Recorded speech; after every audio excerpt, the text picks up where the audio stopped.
And there we go. We are live. I'm going to play an ad so I have some pre-roll up. We're going to play some music. And now we're gaming. Oh, the police left. So, my neighbor, I think, got lost in the sauce this morning. And lost his shit.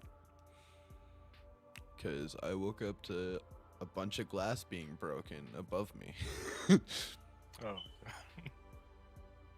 So, a bunch of... there was a cop car that showed up, I guess. It was out here for a little bit.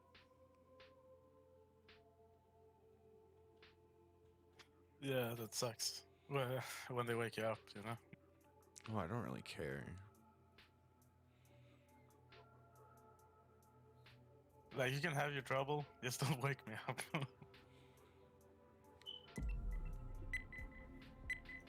Mirage? Wait, so do the maps without them being in the competitive rotation, do they still give you rank? Let's roll. What do you mean? Like if I went to play Dust? Would it give me rank? Yeah. Wait, so what? Why is it? Oh, dude, it's my first game on. I did not play. Oh, fuck. Oh, no. I'm not blasting shit. Oh, my God. Got your bitch ass. Holy shit.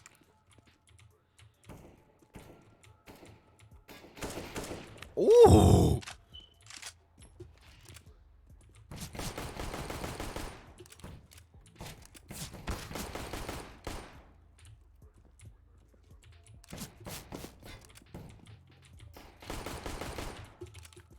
Okay, we're gaming now.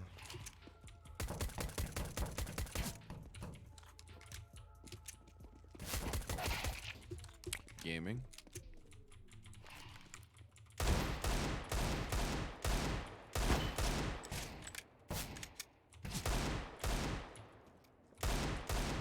Okay, let's game.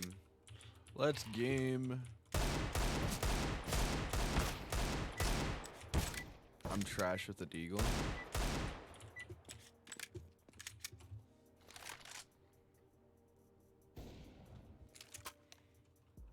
Sup, team? Good morning. Yo, how's it going? Hey, Buckaroo. It's going, bro. I'm gonna go away. I head over to B. This isn't the killing house anymore. This is real life.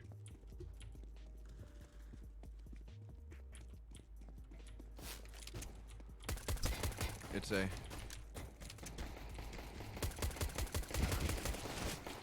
One paddles, what's up? On the stairs? Underneath you. On the stairs? There's still one palace. Underneath palace too.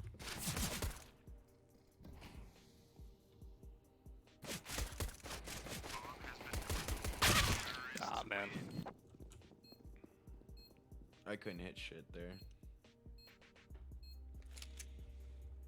Next time I die, I'm gonna do exclamation mark stoned. See if we need a hit. These fellas are gonna regret waking up this morning. Are they now?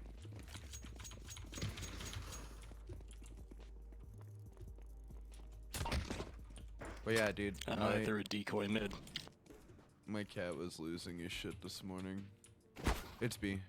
There's one. Lower. There's one apps. Just one mid, he's lit. Oh, they went under.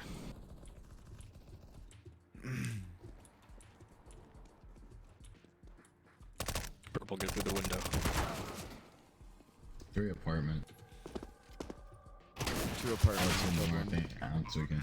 Yeah. They're both on bomb, so.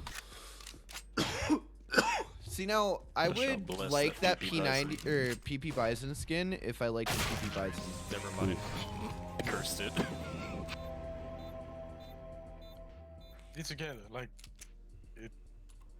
When you spray, it's kind of accurate. Alright, team opinion. Should I buy an op already or just not? Fuck it, dude. It's silver, why not? I like your enthusiasm. Hell yeah, you got this. Let's do it. If you don't get a kill, you're gay. True. If I get half a kill, does that mean I'm by? Yo. 2 paddles. Oh my There's one god. ramp.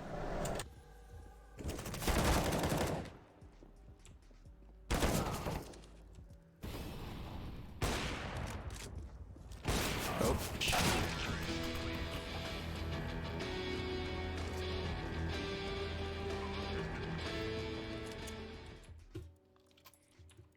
You know, you did your best. It's okay. I think it's my turn to buy up. I got When you the knock. try Yeah, your we best just and take you don't turns having ops. succeed.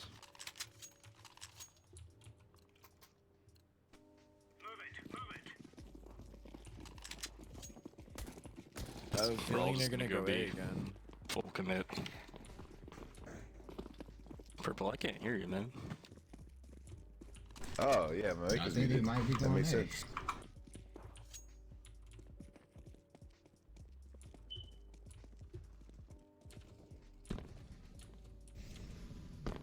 I said we just go all the way around through their spawn. Hit 30 in our spawn. He's sitting in the corner of stairs. Alright, Orange, you go Palace, I'll head under.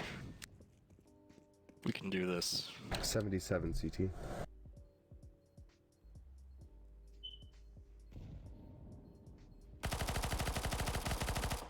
Okay. It's alright. To your right, to your right, to your right. Yeah, under you. Wow, he actually got that.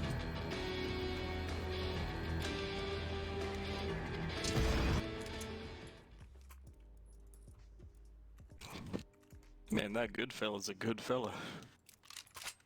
I'll try it. I have a skin for it. Alright, well, op time again. 'Cause why not? Damn. It's us or them.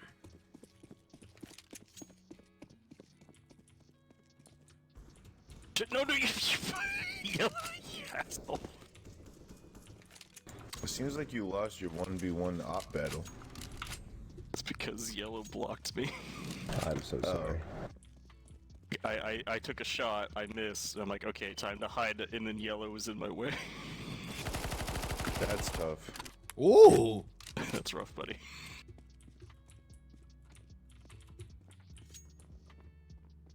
CS goal, funny moments. He knew. That's crazy.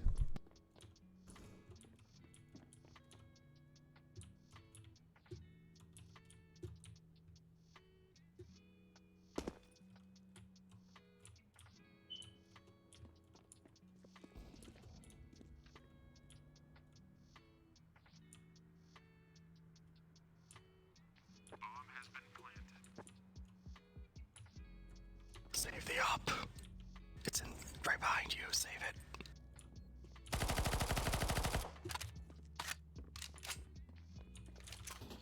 That's not. That's the scout. SSG. That's the scout. No, it's a little further back. Oh, I just got that one.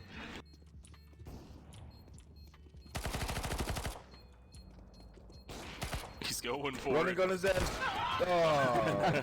Nice try.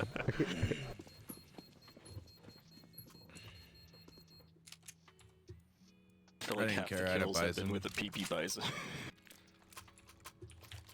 Let's just run at him with PP bisons. Bro, it's the only gun I have a skin with. Let's make this Reyes rain. So when are we gonna win a round? Is it this round or what? I don't know, bro. It's silver. We may never ever win a round, bro. Flashbang. We'll get there one day. They're apps. Alright, Yellow and I are flanking behind.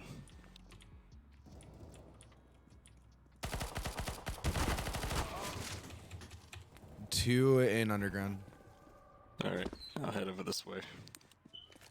One There's a op, one AK. Op apps. There's one op apps. There's no way that works. There's no way. Yes. I just Oh shot my him god, across mid. that was disgusting. He had an Let's go. AK, bro. Yeah, oh my god. All right, we we were win. We win out now. We don't lose the next round. Another round. Easy peasy. Alright, fair enough. Okay, we cold sweep him now. Let's do it. Yep. Let's go.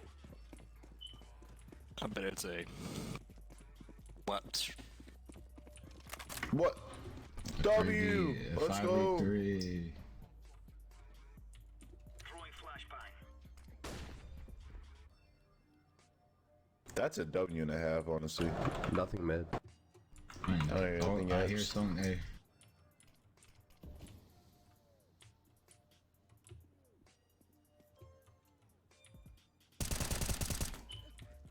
Bomb down. Nice shot. One palace. That was an op, I think. Pretty sure job. Last one palace. Got an op. He's gonna save it. Alright, if you Not, flank him. not on our watch. We gotta pinch him up.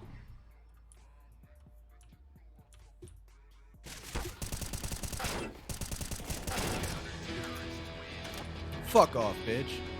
Well, I wonder what's going on their team. I don't know. Hey, we don't gotta worry. We just gotta keep winning.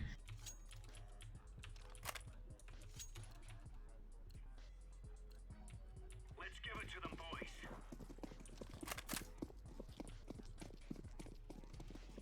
Deploying flashbang. Why would I look directly into the flashbang? Silver moments. Flash B. Throwing fire. Bomb down. I mollied it. And I'm gonna also molly it. I needed you. And they mollied back. I can Flashing. flashbang it if you want me to. I'm gonna flash it again. I'm He flashing went again. underground. He's probably going apps. Oh shit. You died. I was trying to jump shot it.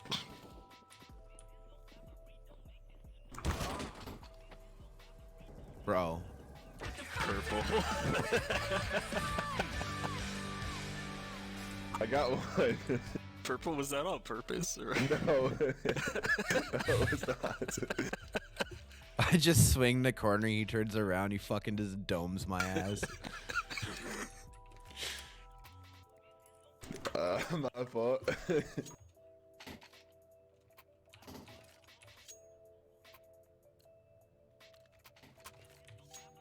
care of yourself.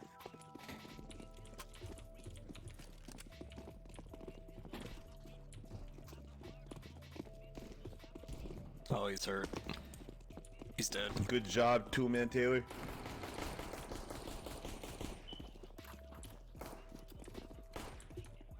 Where'd he go? Oh shit. Oh.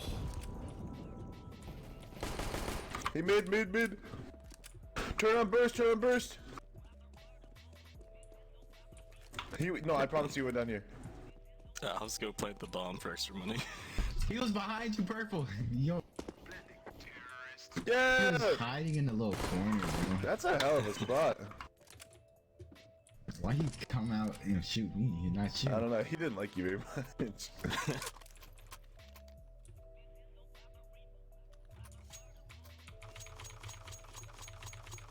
So you know how there's an M4 and like a M4A1 or whatever, for the attack side? Or no, the counter side? Is there another gun other than the AK for this side or no? No. Okay. The AK is just the best. I agree, I was just curious. It really should be though. Yeah. Age close. Make it like a Hey, fucking... dude, it's not- Make it like a There's one dragon coming off or at some cat, I shit, bro. think.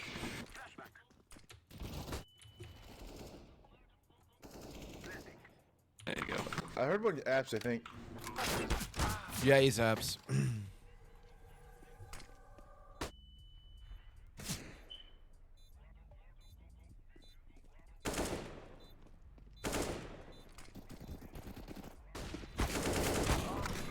almost shot. That's alright. We gotta do exclamation point stoned, boys. 50% stoned. I'll take it.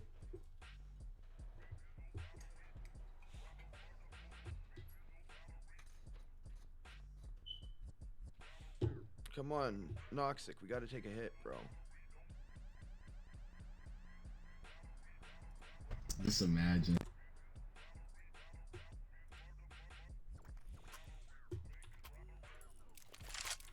Imagine going main to A and then getting a immediate pick with an op. I'm not. I mean, it's totally not going to happen for me, right? No.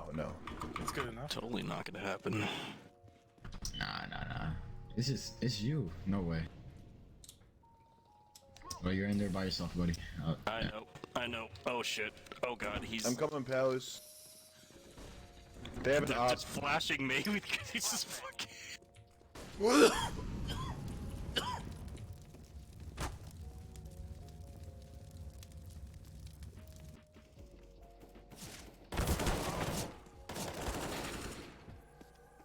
Op forced.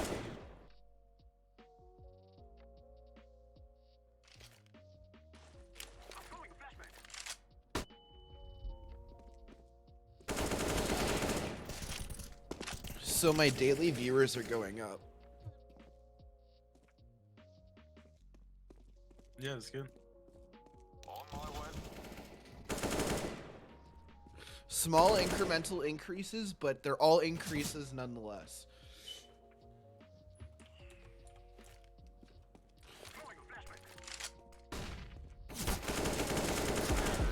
Nice. I just want to recount real quick what happened to me. I got hit with a Molotov, direct hit twice with flashbangs, and then a grenade killed me off. I don't think I got shot once. Nice. I just got barraged. That sounds like so much fun.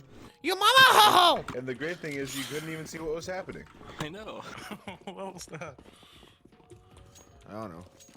They were opting last round. I don't know if they could buy another one or not. I'm gonna slap him in the pooper. Hey, let's go mid. What? He knew. He's 59 down there. There's one on there.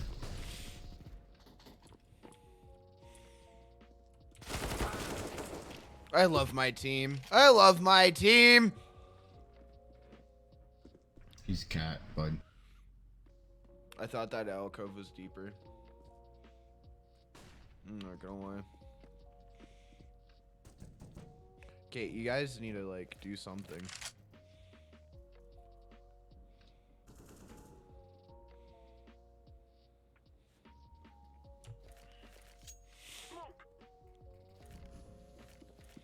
Go under the A.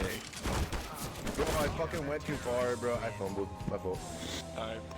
Fellas, I think we know what we need to do. Slap him in the poopy hole.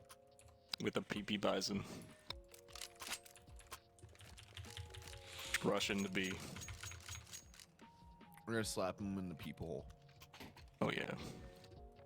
Be safe. Let's go, my friend. Green and I will lead the way. Sounds good to me. Honestly, I don't really care if I die. I want to take another hit.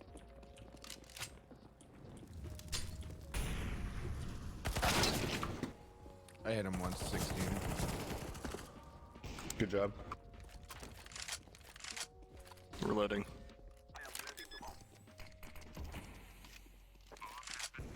This is how we do it, boys. We just take sight, and it's game.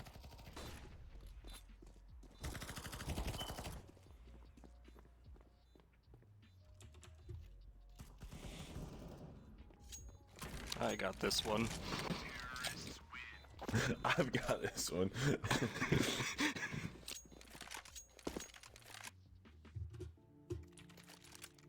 Now we do the same thing, except for A. I meant to buy a decoy grenade, but I didn't. Alright, they're gonna Molotov A main, so we wait for that, then we go in. Don't let them know we're going that way, though.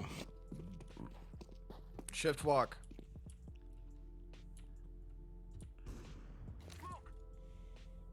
Yes, more scream at them.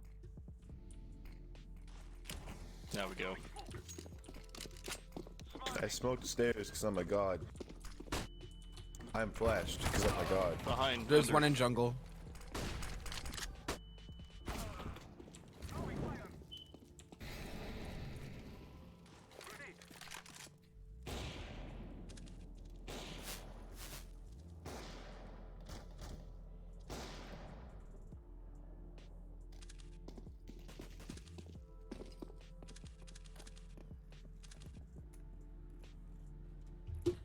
This game ain't too confusing, to be honest.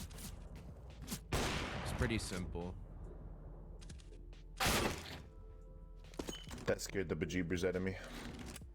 Yeah, it is. It's just you have to practice your like reaction time, and you know, you just get used to like distances and you know, and then it's pretty easy. Go through sniper through CT. It's just a different type of shooter.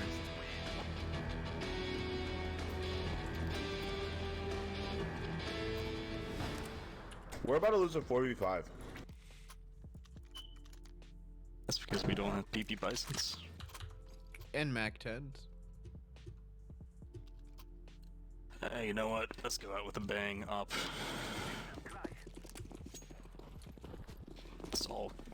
I'll just go through mid here. Oh, not. You know what? We should not do that, Orange. We should not do that. Did I smoke yellow or no? Nope. Oh. Nobody went mid. What?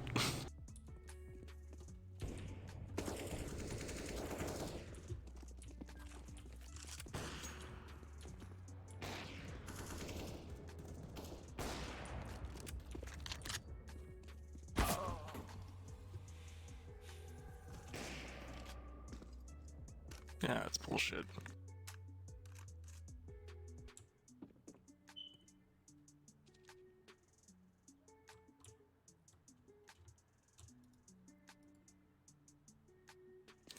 They'll expect a cat.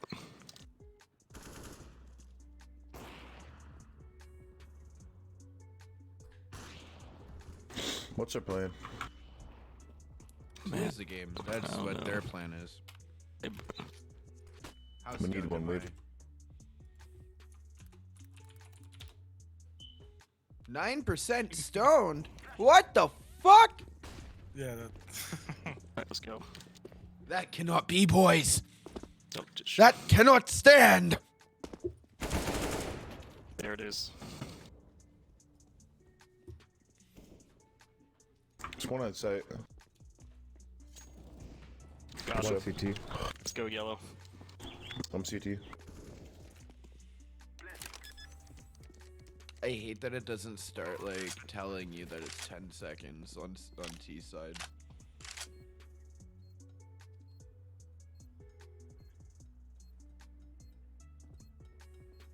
I think I hear him mid.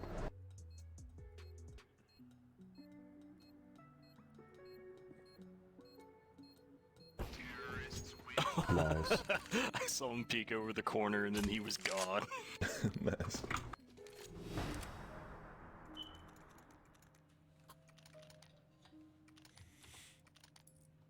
Yellow need a AK. Oh. Never mind. We shall rule the day.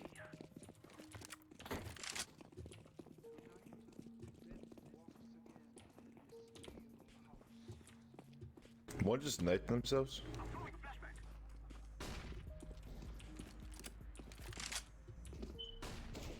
One jungle. Oh, he bought an auto.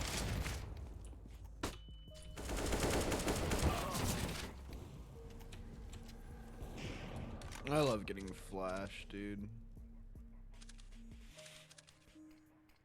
Auto CT.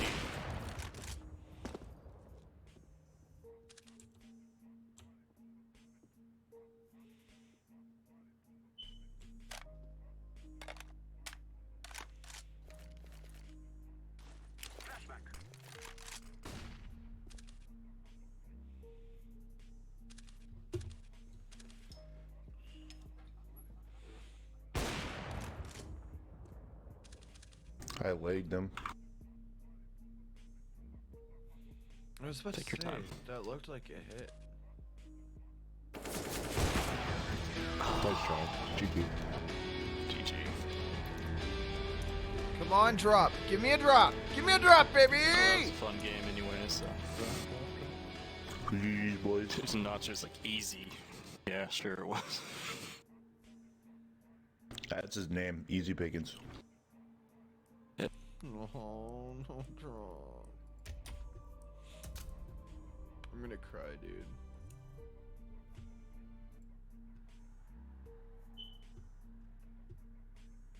Did you win? No.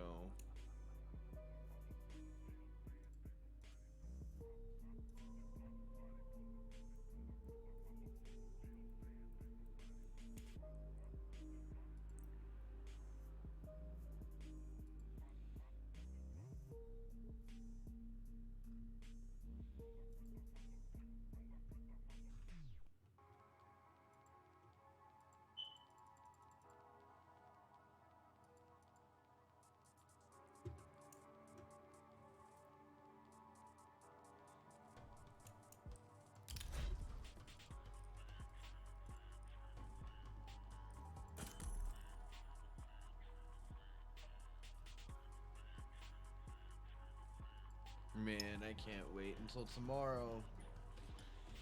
What happens tomorrow? I can trade. Oh, right.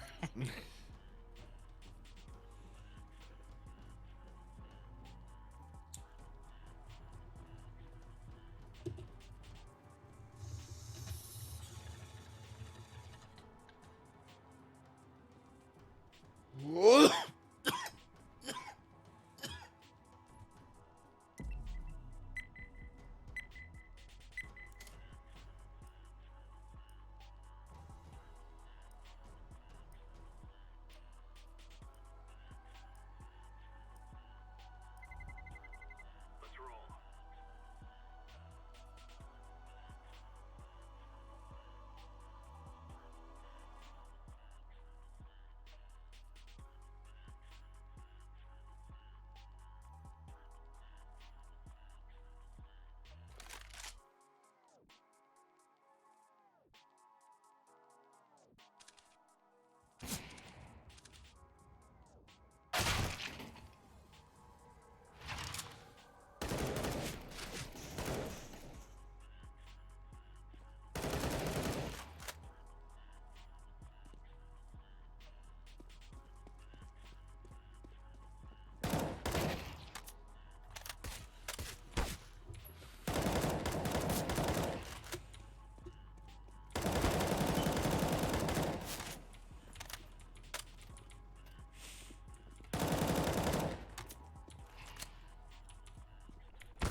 But yeah, honestly, if I wake up early like this, I'm gonna do earlier streams.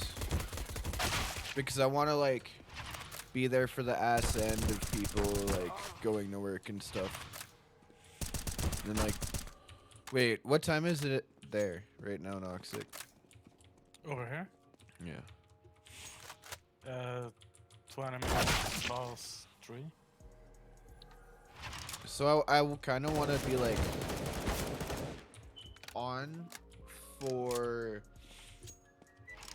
when people are, like, just getting home from work. So then I can be, like, the ones that are like, hey, let's see what people are, like, what small streams are out there. Because I know there's a lot of people who just get home and it's like, fuck it, let's look for small streamers. Yeah, that's usually what I do. Exactly. That's what I want to cater to.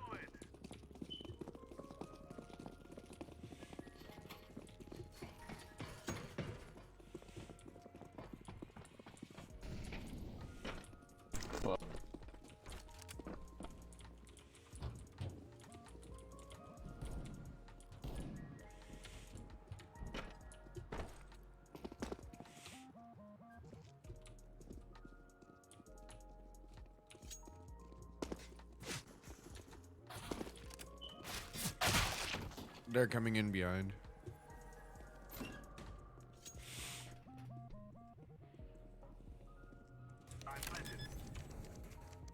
One's at 77, two there.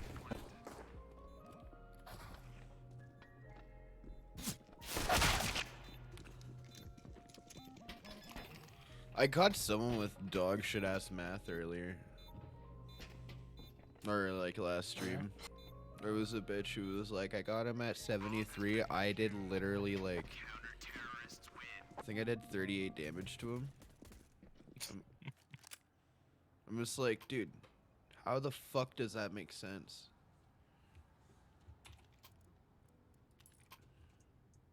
Yeah, sometimes people lie about how much they damage the enemy, you know. It was like last time I checked, 100 damage will kill you. Oh, right, yeah.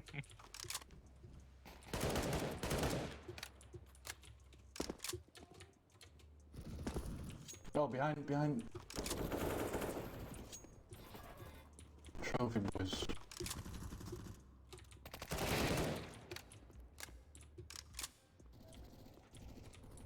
Get on A, get on A. Where does M4 go? Okay. Activating the bomb. Bomb has been planted. Get outside. Just go in heaven.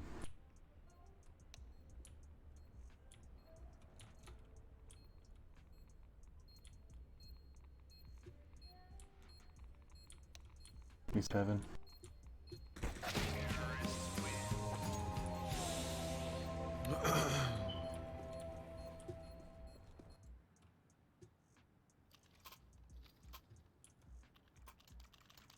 I wish I played CSGO back in the day though.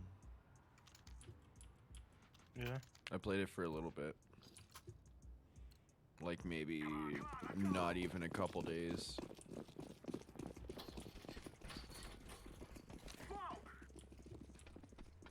I'm throwing a flashbang.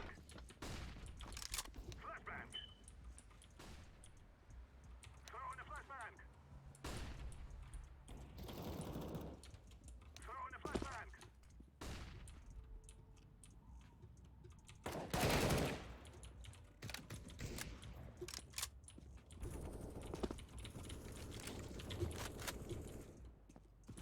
Heaven.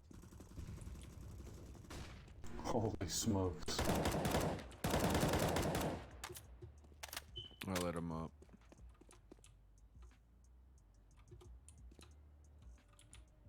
He's coming behind you.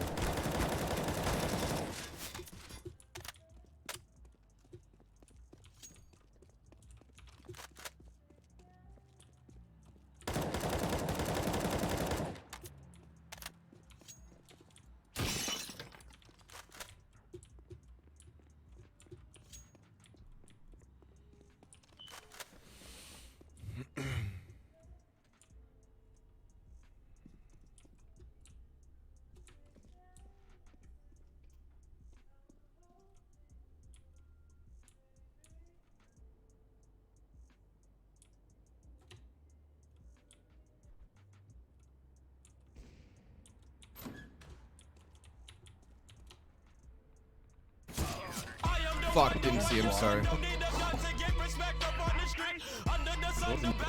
No, I don't fucking use 720 fucking Why resolution. wasn't just you, brother? Have you tried hers ships? You blended into Huh? the fucking corner.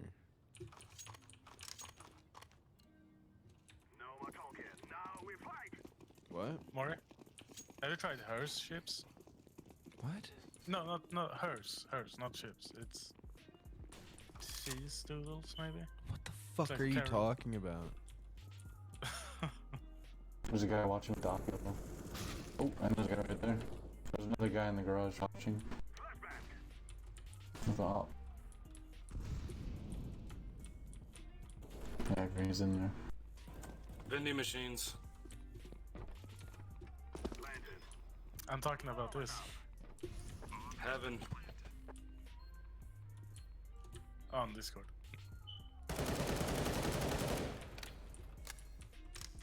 Heaven.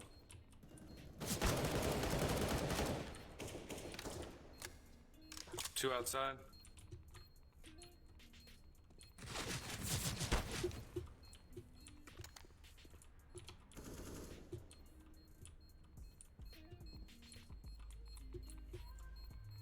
He's running out.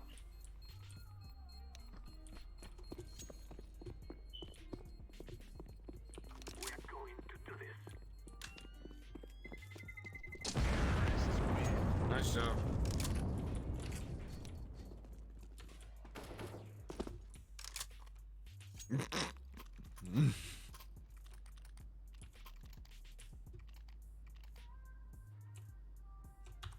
Rush B through ramp.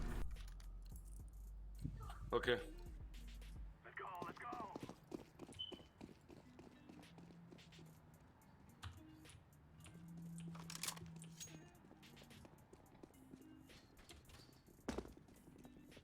Flashing, watch out.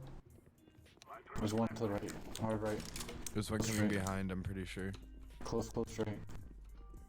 Oh no.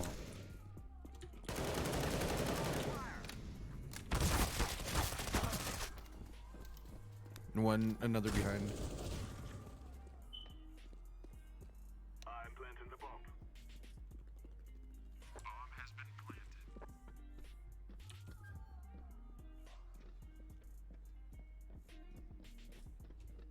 One's lit 83.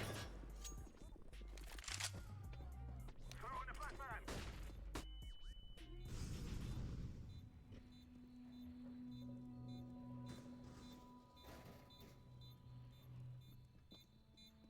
One's in solo.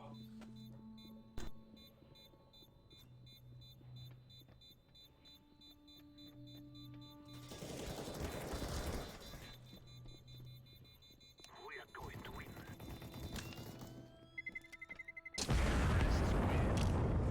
Nice shot. He narrowly escaped that.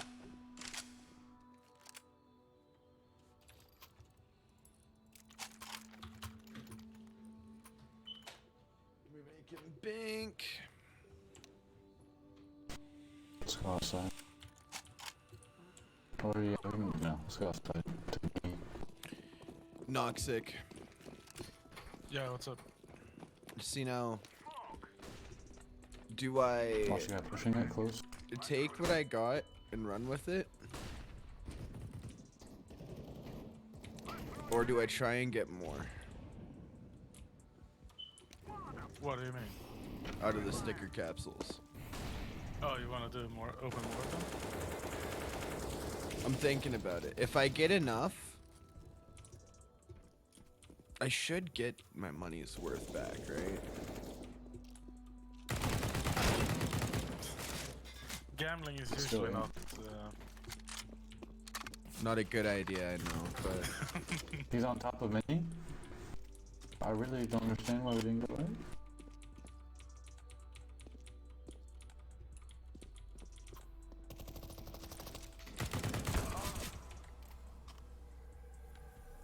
My bad, dude. I had like 3 HP. He's by Vent. he's right by to the Ven, you left. see him. No. Oh god, below. Hey, wow, nice shots. I'm the richest on the team by far.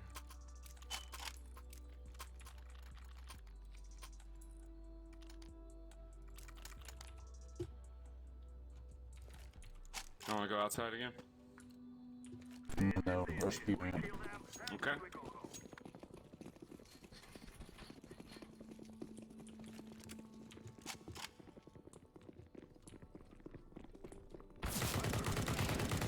Bad flash. Sorry, guys. Good flash. Hold on. Bro, what Close the right. fuck? I'm gonna outlive him.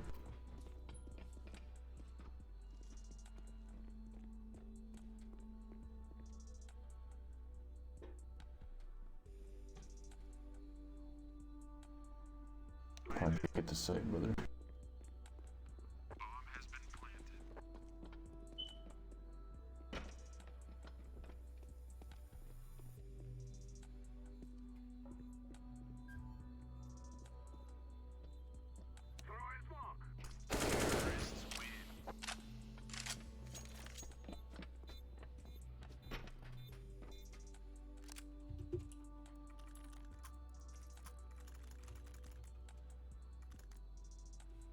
Alright, outside.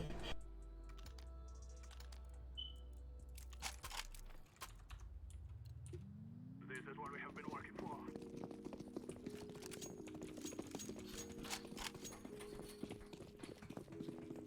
Smoke. Throw in a flashbang. Flashbang. I'm throwing a flashbang. I'm throwing.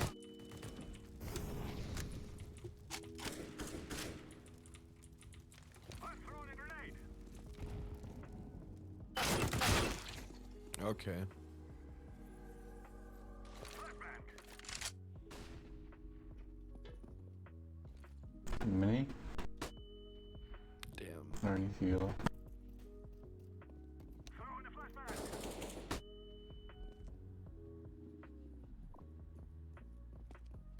Watch your back. Swatch your back.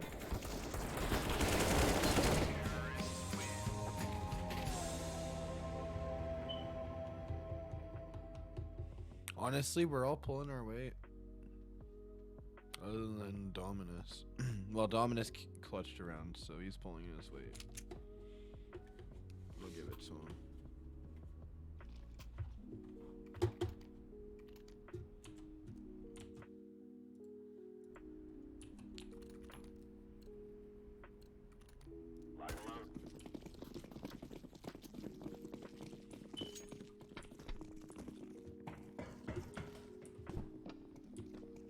Deploying decoy. Grenade out.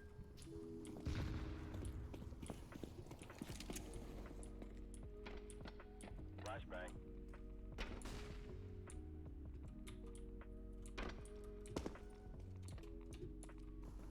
Fire in the hole. Help, dude! What the fuck? Green.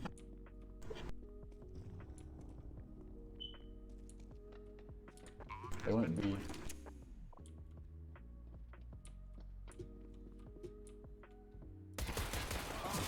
I choked. I fucking choked.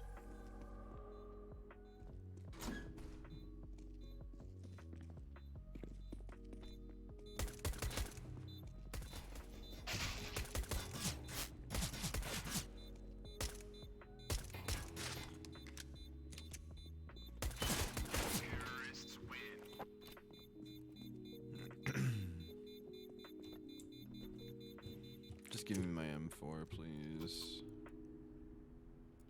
You know, I'm gonna go Bison. Because I have lace skin. I kind of want to put the Master Chief skin or sticker on the skin just to say fuck it. I mean, it's Yeah, a 6-cent skin or a sticker and a skin. It's not. It's a 3-cent skin. Yeah, I don't think it's gonna raise the price of the skin though. I don't care. I just want the skin to look better so I don't look fucking stupid.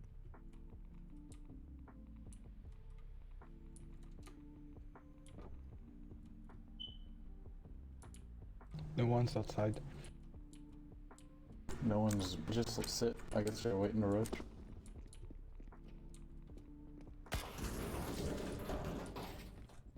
Control.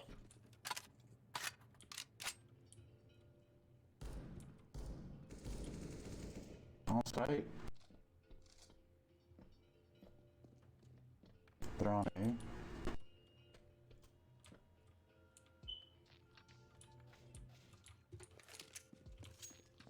Planting on A.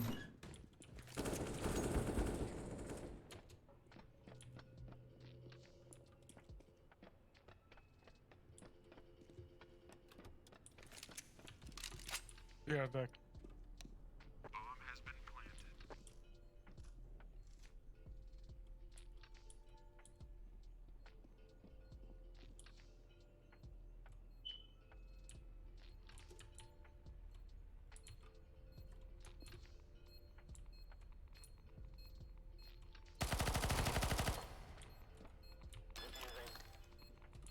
Oh, I should have held it, bro.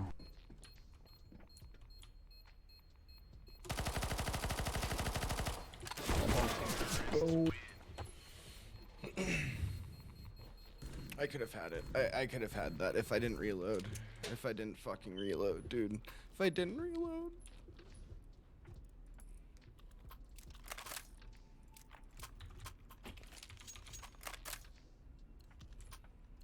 It's okay. We still win this game.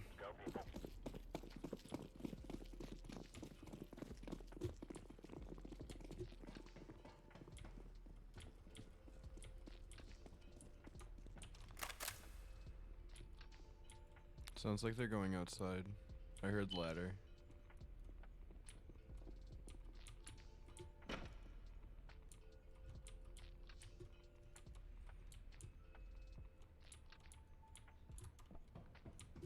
Yep, ladder.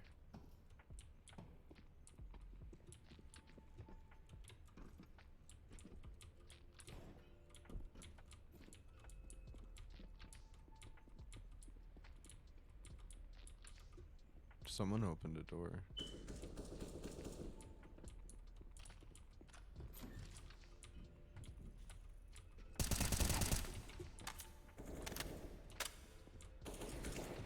Control.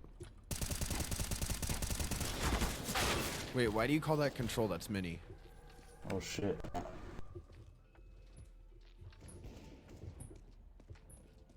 Well, they're both. No, that's not many. That is mini. What do you mean?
Someone left their game.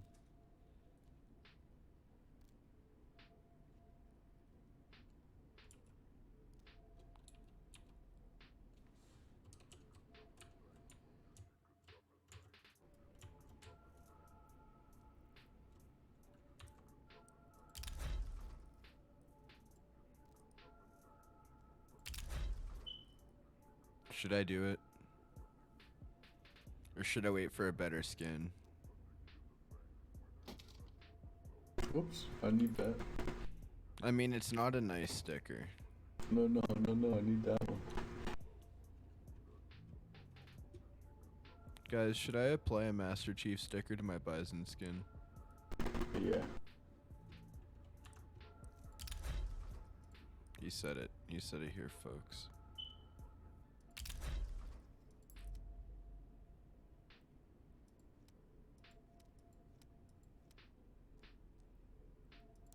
Whatever. It looks gross. Have but any we're of you doing guys played the beta for CS2? No.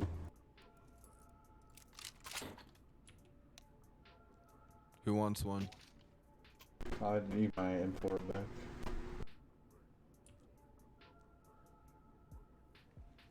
I got a little Master Chief baby.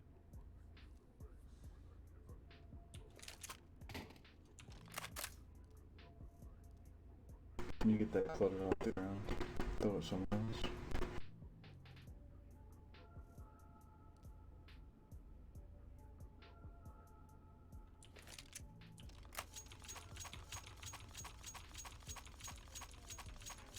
Wait, what? Get out of the way, I want to pick up the M4, not that piece of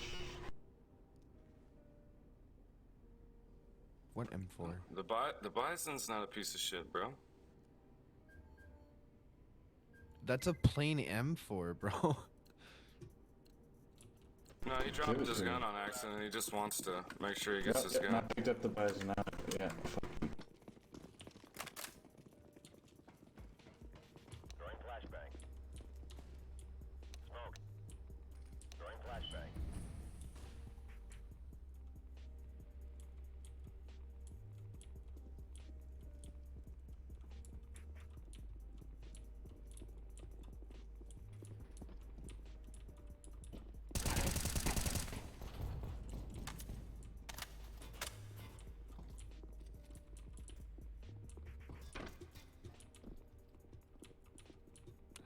Sounds like they went up ladder.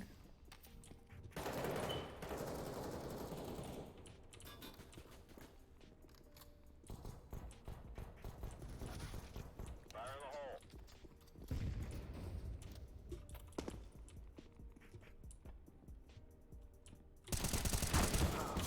One in the corner, the last one. There you go. Good shit. GG, boys. GG, guys.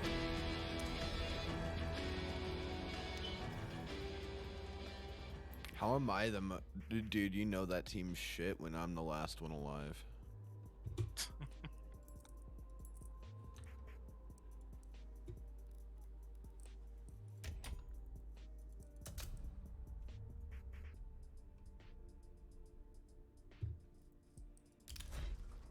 You see what I did to it? See what? To my Bison. Oh.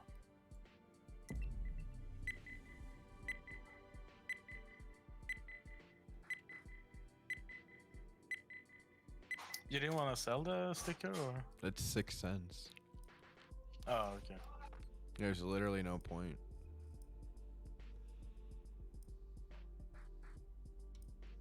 Might as well just throw it on. I'm gonna use this skin until I start streaming start getting people to join the stream and get an actual Bison skin.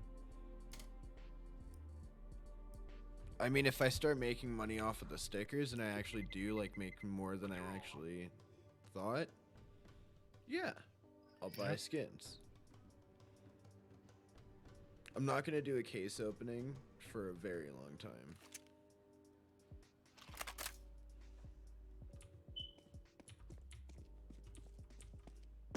I just don't have that type of money.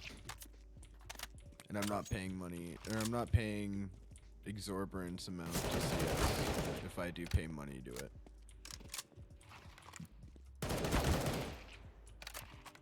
If I pay money, it's gonna be like $5 here and there.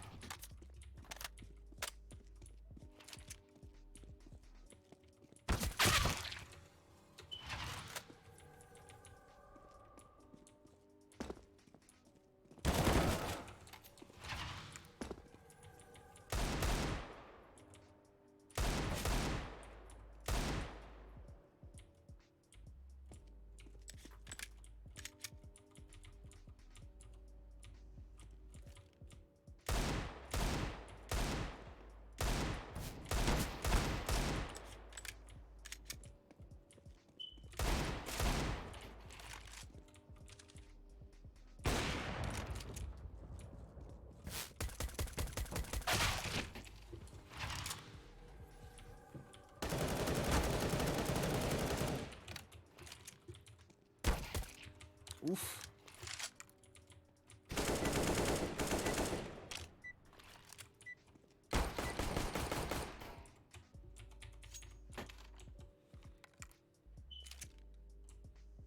I'm just gonna work towards getting my skins, to be honest.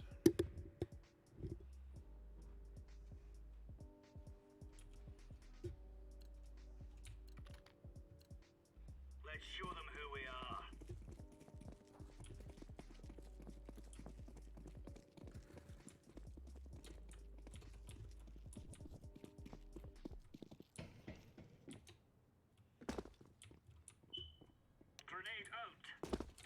House clear.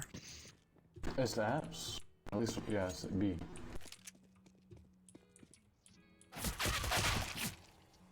Okay. Okay.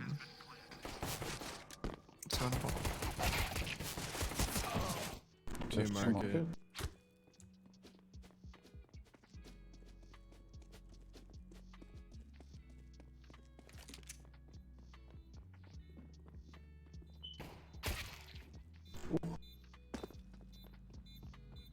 Right.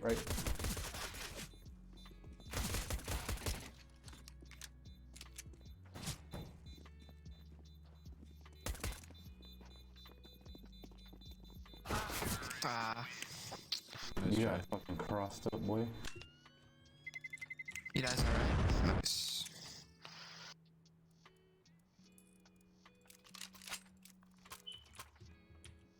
Mr. Chief Bison.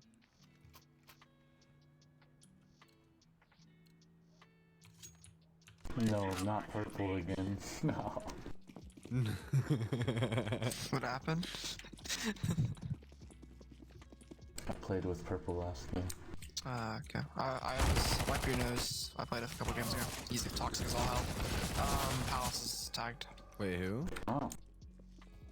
Wipe your nose. The guy's getting shit on.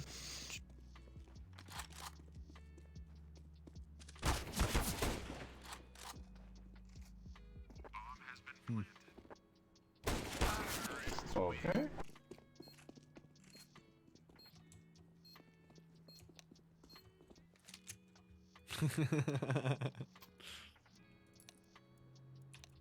Yeah.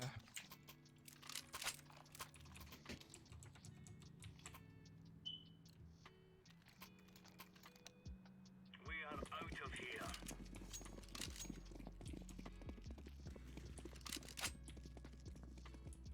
Mid.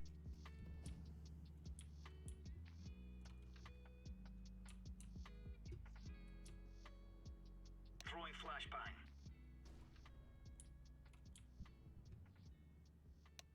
B. It's B. Deploying flashbang.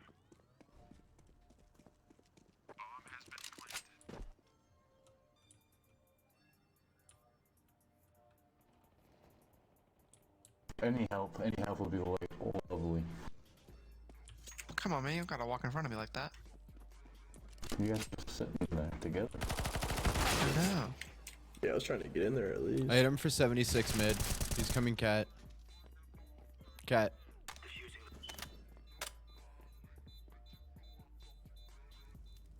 Oh, it's over. Good shit. Damn. Good I didn't night. even save. Okay, we're good.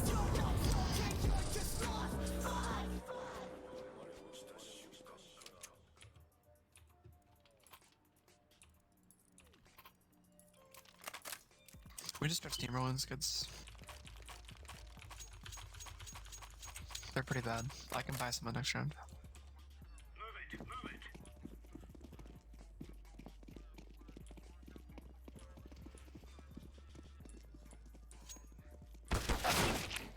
Oh fuck, they're A. There is 4 mid. Yeah, they're gonna rotate into A. Kill their boy there.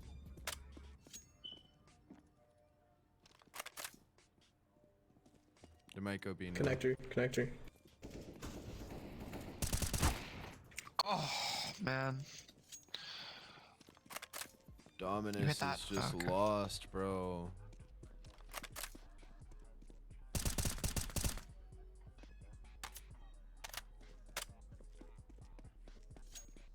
Absolutely lost.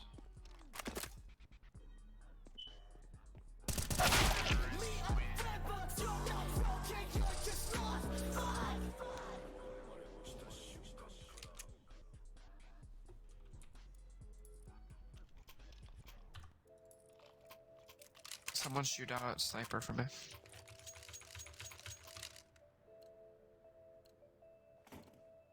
Let's give it to them,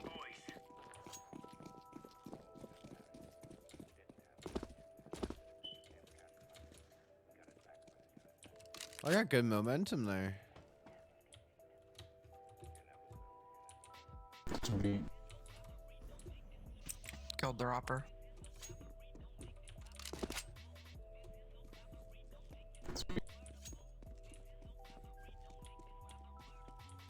Coming. Bombs B. One more app's coming now. How the fuck did I not know he was there?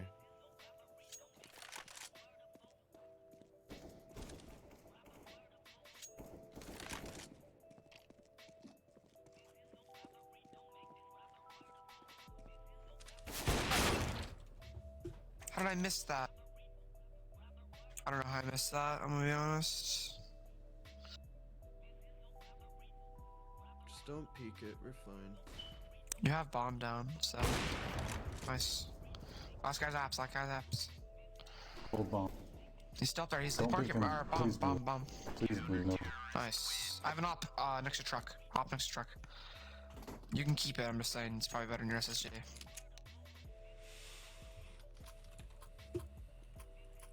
I'm buying air.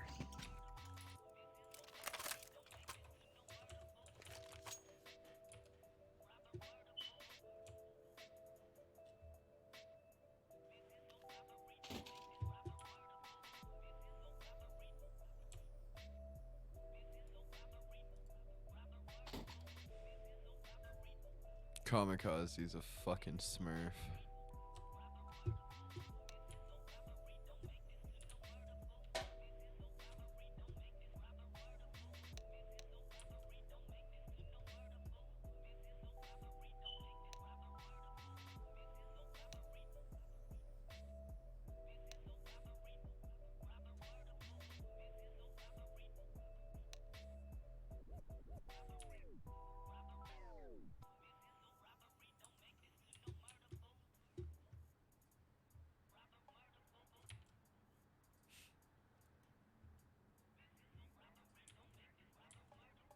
Dude, like, I just want to play the fucking game. I don't give a fuck about your breaks. Let's go.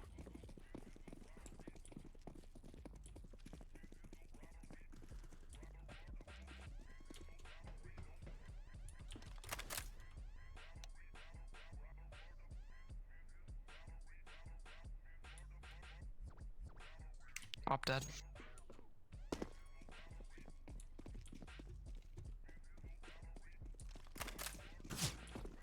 One app. There's one app. I might have Oh, died. shit, he's They down. dropped, they if he dropped. didn't. Planting.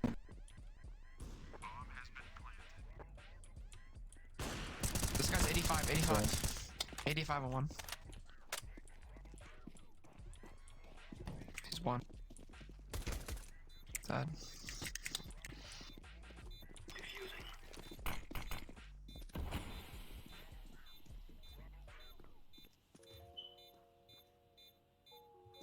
No shit. Fine. Ariko's good now, chum. Stop. Easy.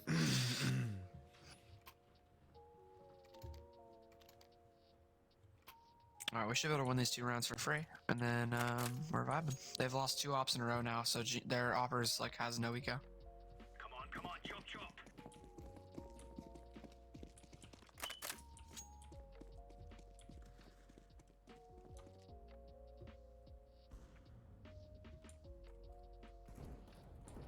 Okay, I saw Scally to op. I'm a bot.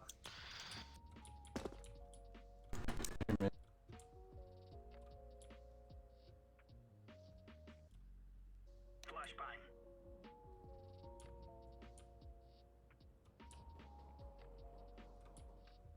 Flashbang. Nice. 3v4. 3v3.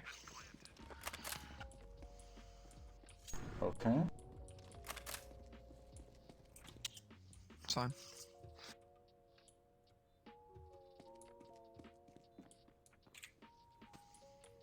Notable. To your right. Fine, fine.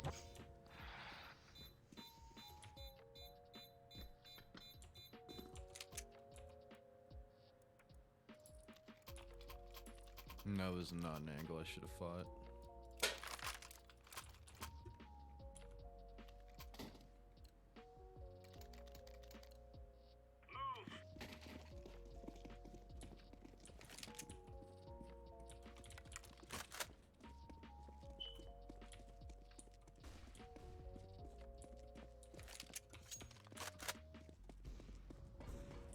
Dead. Op. B. Apps. Smoke. There's another one mid. I'm full flanking. Oh. Lit on bench. 4v4. Yeah. But it's lit on bench. There's a B. I can kill a guy on long. Bench. Bench. Yeah, I hear you. Just not looking That is bullshit. I literally saw the blood explode over his head. Like, you gotta be fucking me.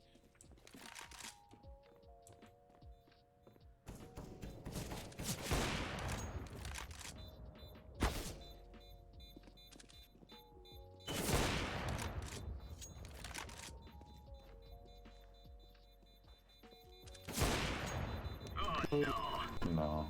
Nah.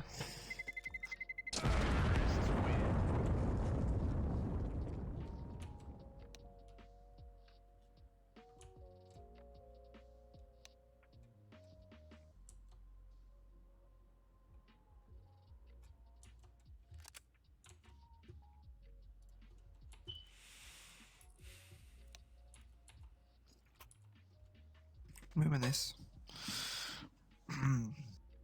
Or two. I don't know, B.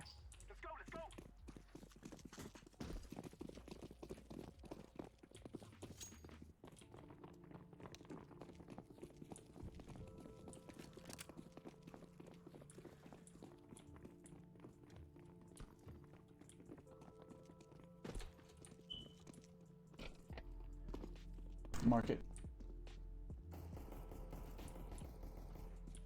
Are we gonna plant it or are we just gonna walk in there? Market. Blue. Blue's oblivious. Okay, I don't know why he's not planting. I walked in there trying to cover him. Okay, it's fine, still winnable. Nice. 2v3. 2 in that doorway. Run in front of you, Buffalo. They're gonna go for the diffuser, you kill him, okay? Kill the guy on the diffuser first, okay.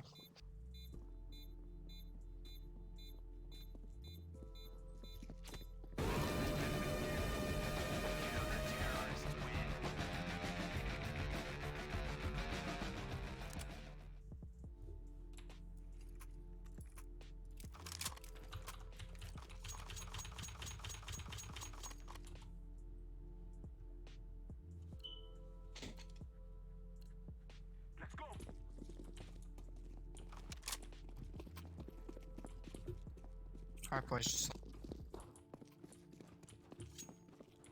Okay, come on now.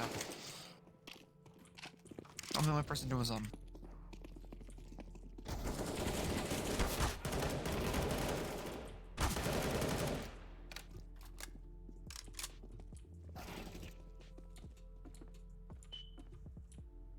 After load, watch me.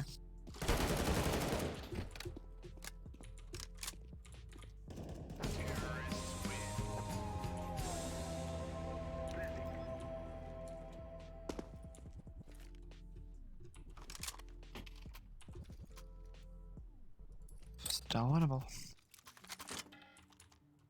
Full stun B. Whoever has a bomb, plant. I'll take it.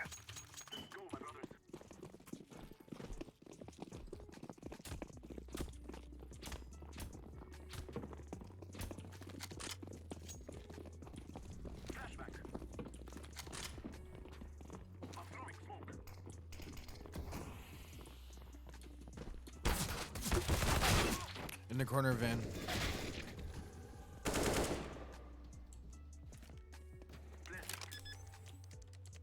Going apps. Maybe under. Market for sure. What the? What shot me? Okay. Yeah, one's under. Going apps. Cap. 2 apps right now. Apps, bro. What are you doing? Jesus Christ. On site. Yeah. Alrighty, well.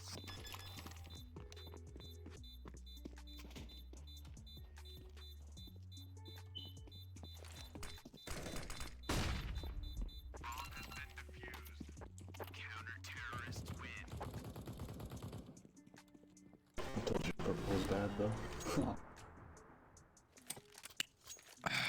I watched a man shoot an AK and not hit a single bullet.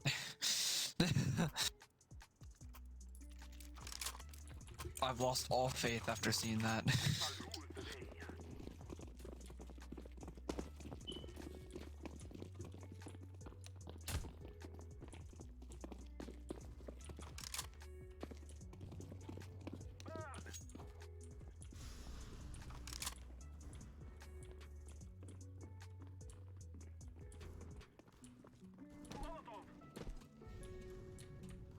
I no-scoped him in the foot.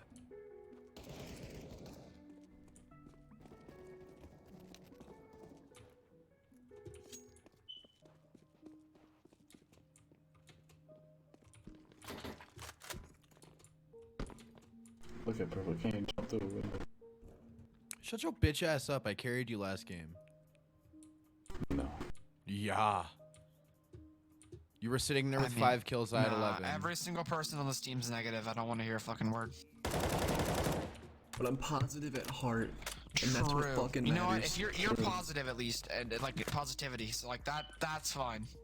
But like, we can't be complaining when we're 3-9. Sorry, 4-9 now. Maybe 5-9. To your left. You go crazy here. 4-9 it is. It's okay, Dominus is still shit and doesn't know his callouts.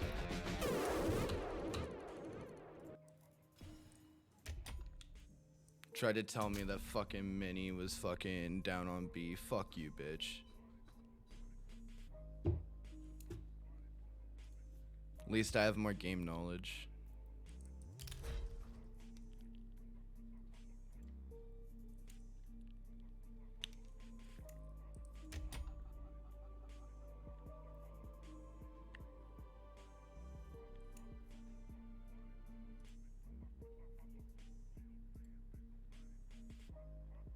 No, I've never had those actually. Noxic. What's that? I've never had those fucking chips. Oh no. I thought it was like American or something. I don't know. Never seen them. But I bought them because I hate myself. No, it's probably not that bad.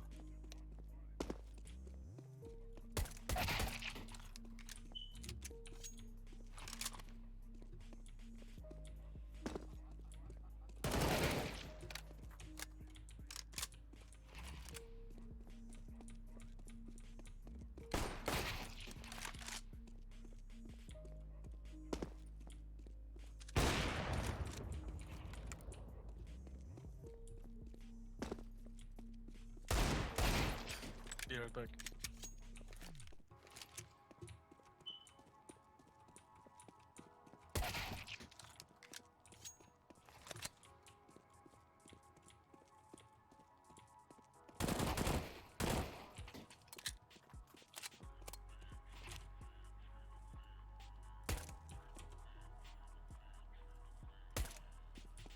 We gaming though, we gaming.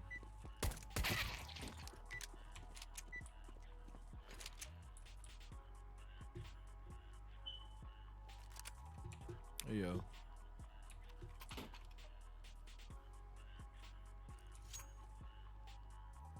That man got a knife. And I think that's a fade too. So that we may be free. Yellow, where are we going, bro? What up? He's deaf. He can hear you. He's my friend.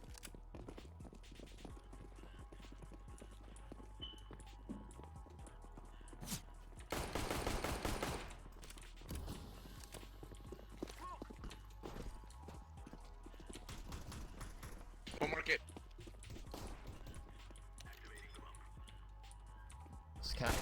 Short, on site.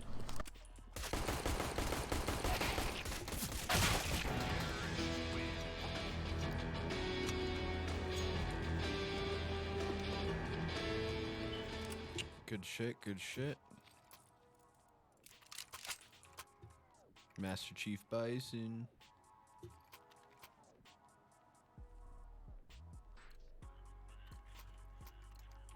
They shall regret this day.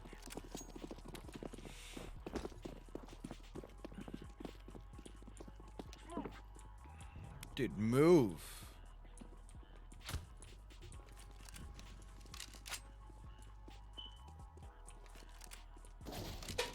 Holy shit.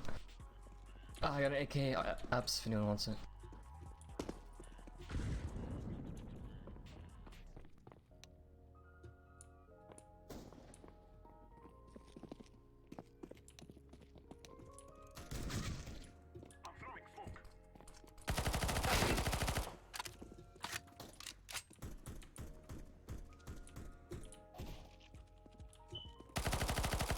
Let's go. Window one. Looking for window. Yeah, they have an SSG.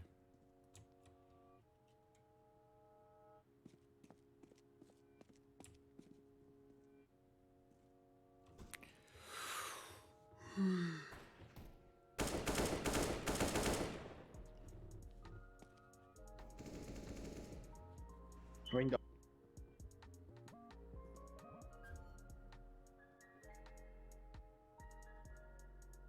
Oh damn. Oh.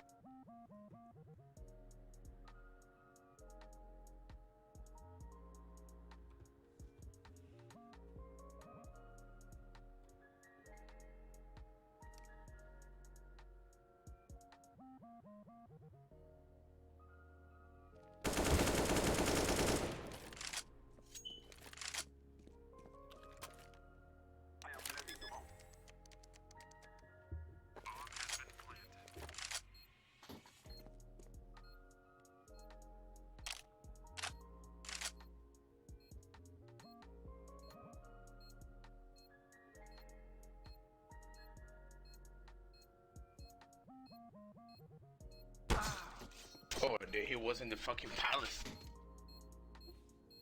Nice try.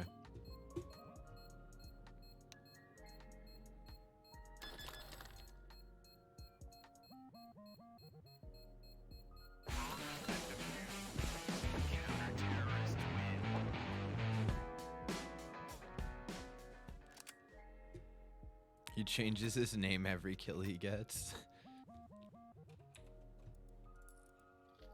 That's pretty cool, to be honest.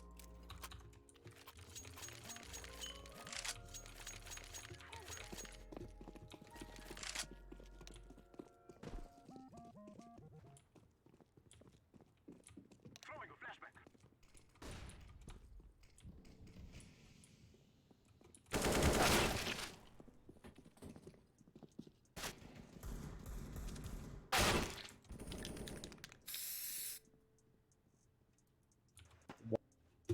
I love just not being able to play the game.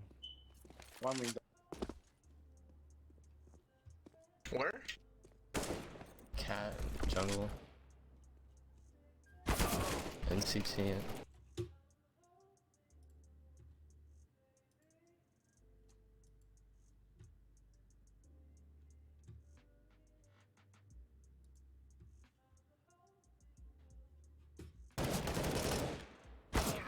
Oh damn! Yo, 10 HP.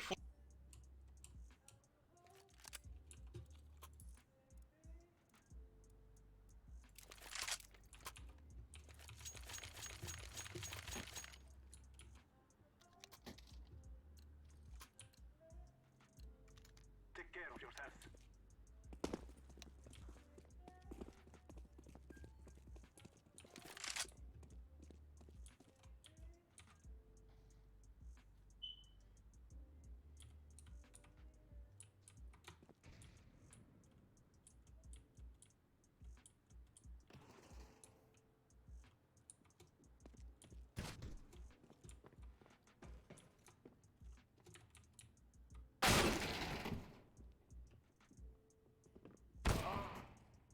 is on site. I think they're gonna go market. Come with the bomb. Is there any other gun? Wait, should I go B or not? I'm not sure. I give up on my life. Oh my god.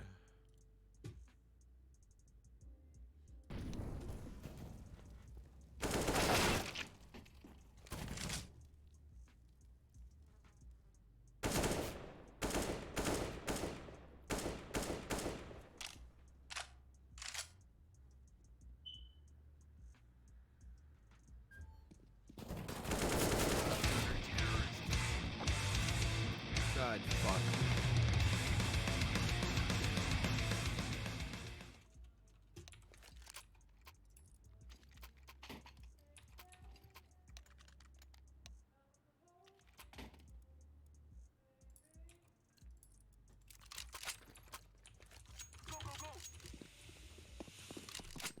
I don't think we're gonna win this game.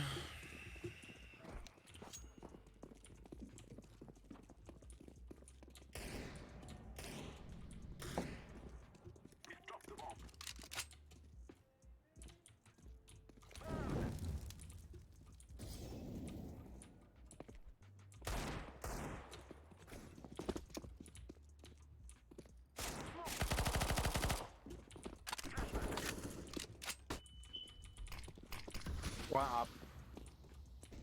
One city.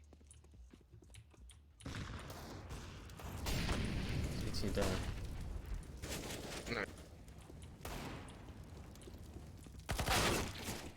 One on stairs. One ramp. Stairs, ramp.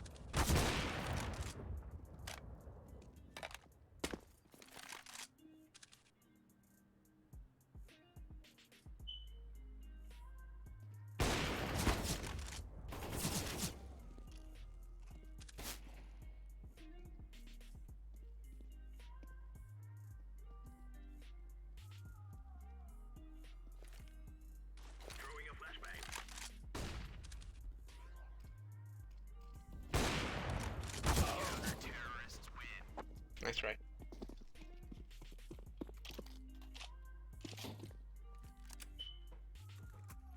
Damn.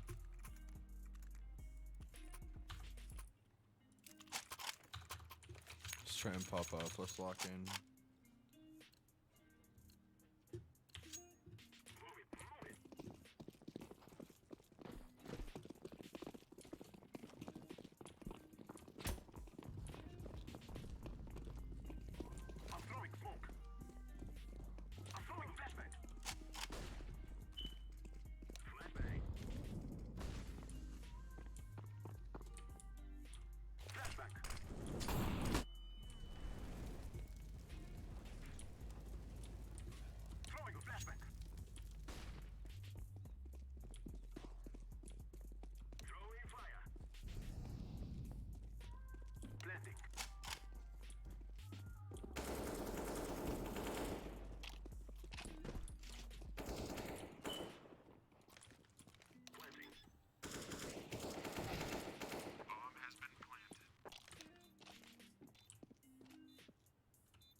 Market. Two market. Let's do market. Two market.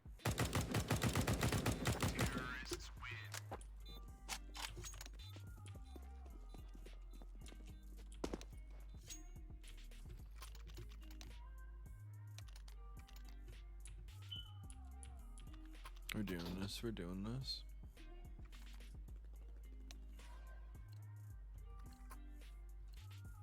We must move.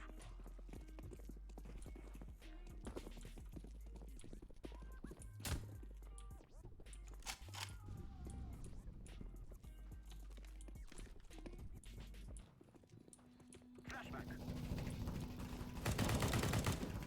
I'm throwing smoke.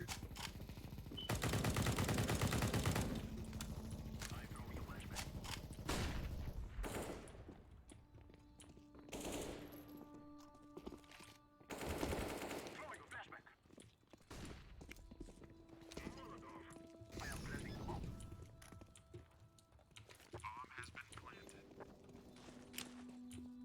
1A, 4 HP, last 1A.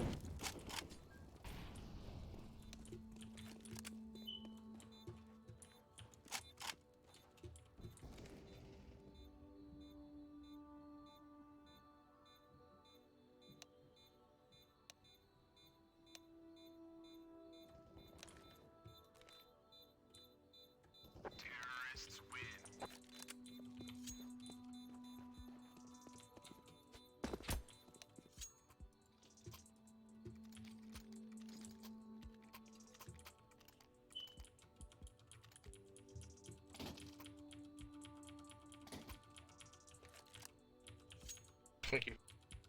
We will defeat the mercenaries.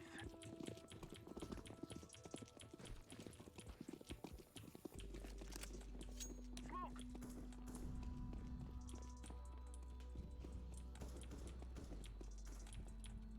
Smoke! I forgot to buy. I'm throwing a flashbang.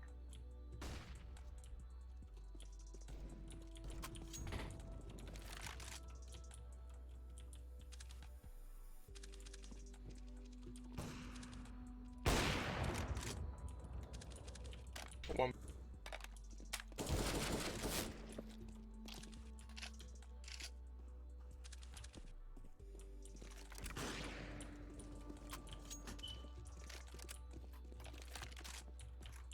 One B bench.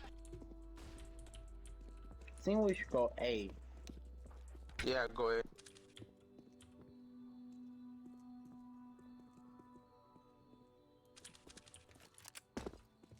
Throwing fire. Throwing fire. Blasting.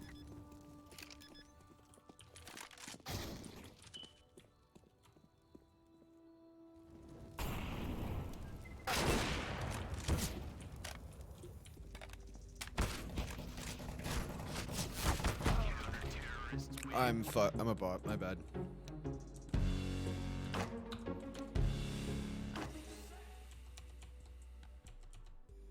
I don't even know why I was playing with an op. I played. I have no idea why I'm playing.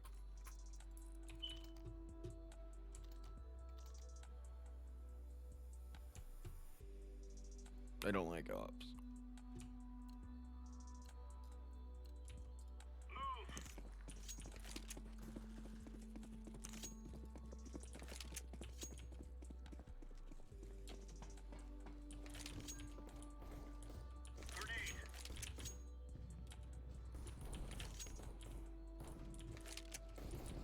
Grenade. 90, top mid, one's in 90.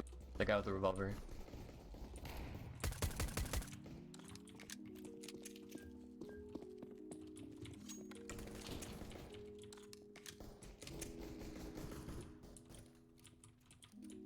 Sure. Last guy's hit 90. Where? I don't know, last seen top mid, but probably went somewhere else. We have bomb.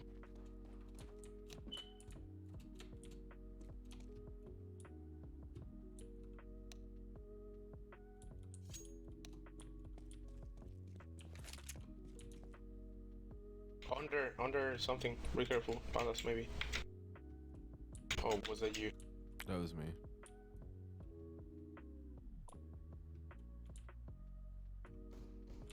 Oh, he's window.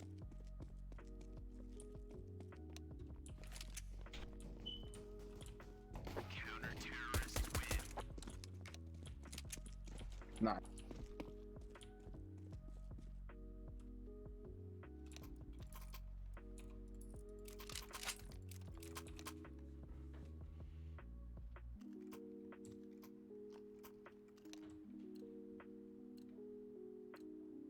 Let's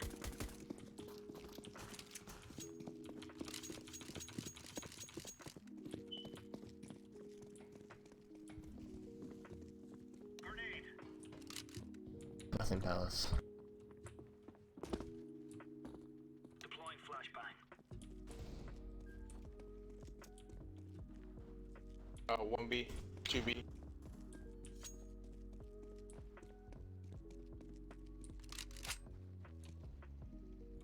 flash. One more B, one more B. I'm here, I'm here.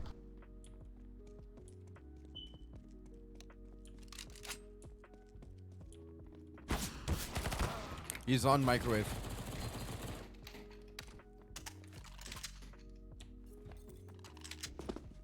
We have bomb.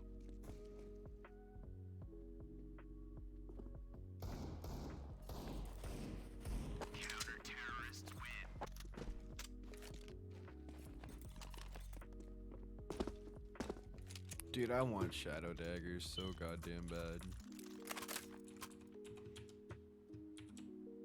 Maybe once I get good at the game.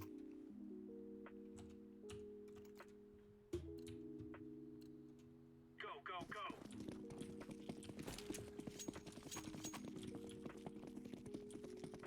Laying down smoke. Flashbang. Incendiary. Grenade out. Throwing flashbang. Around. One with a scout.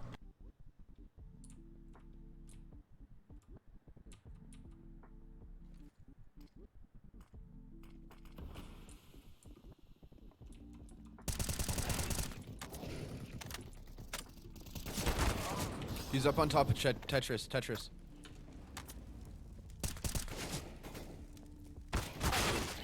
That guy doesn't know what Tetris is.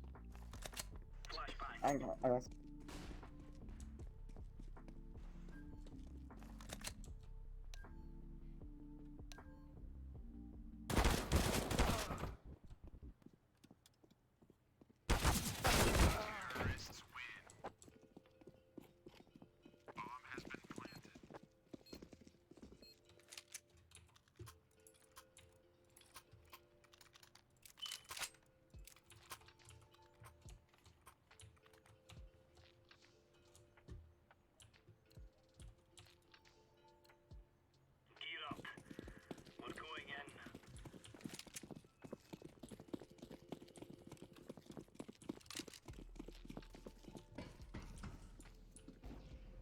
Deploying flashbang.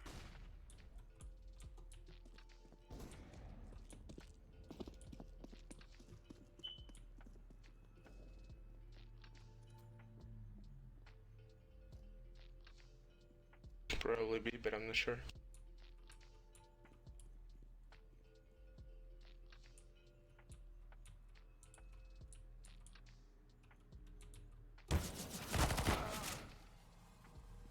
Mid A.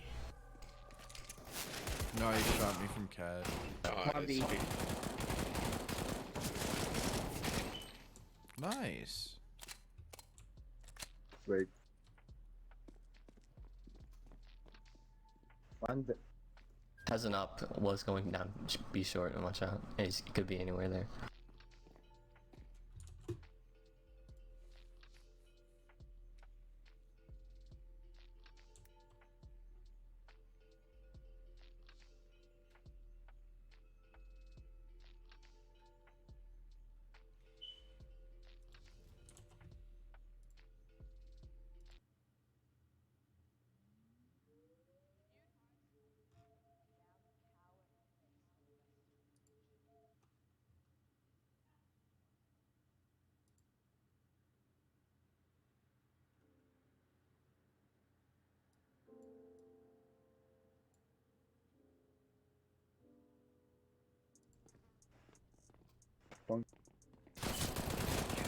Look at that, he even ace, man, like he's crazy.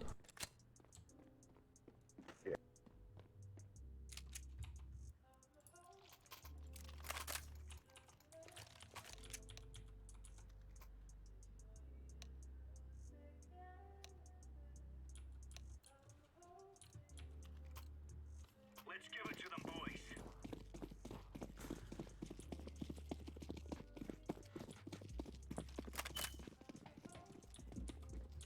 Incendiary out. Throwing flashbang.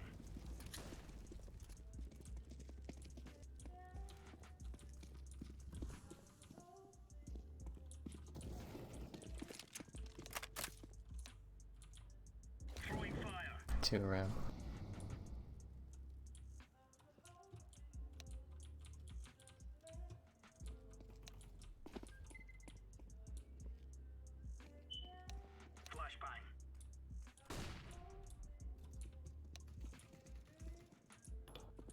One down.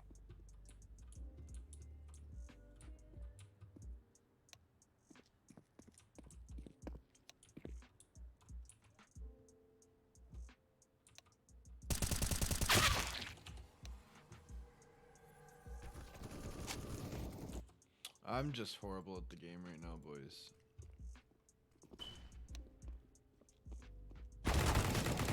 Terrorists win.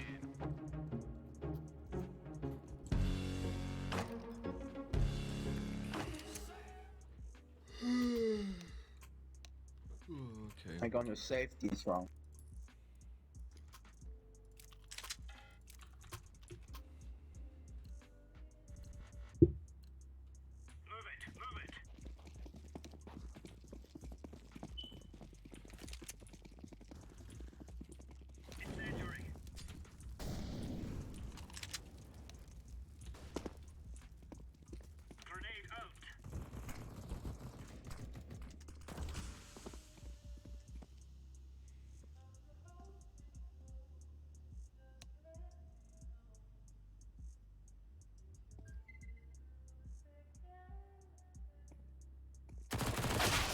That's bullshit.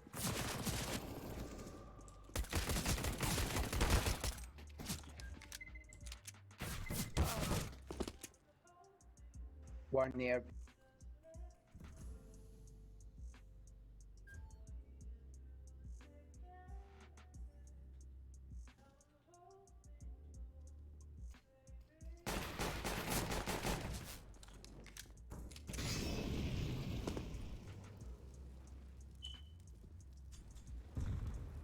Yeah, those motherfuckers are deaf.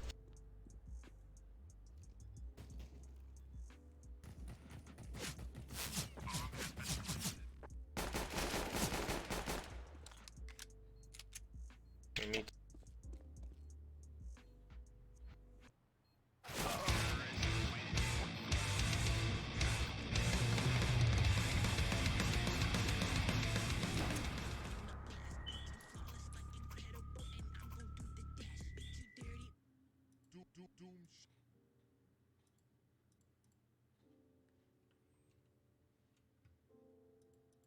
Doom shot.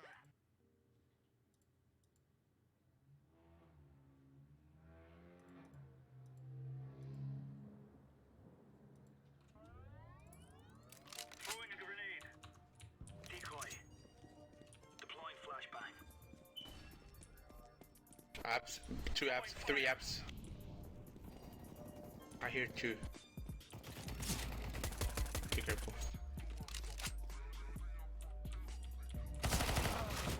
That is so much bullshit. 2 or 3 maybe.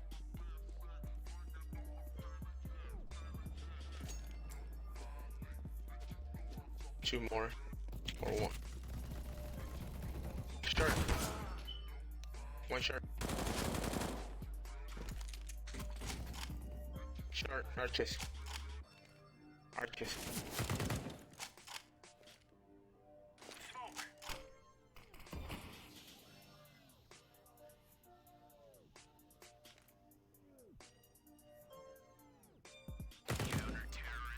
Nice. Nice, yeah.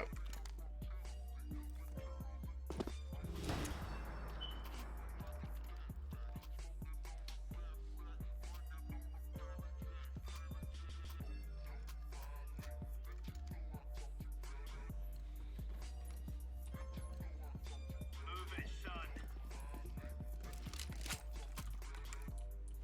Throwing fire. Incendiary out. Decoys out. Smoke.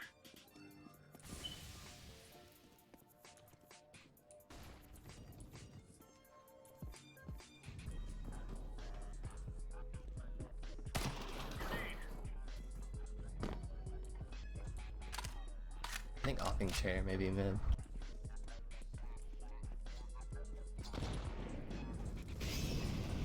One main chair. And palace as well.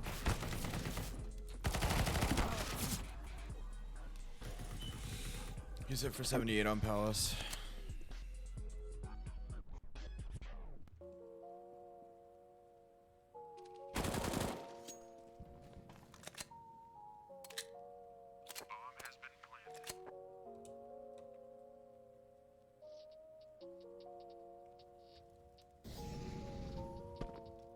shit, I don't remember that fucking trick.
So, chat. Noxic? Welcome back. Guess what the glass was? What was it? One of the front window panes in the apartment. In the front door. It wasn't my neighbor's. Oh, damn.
So, chat and Noxic.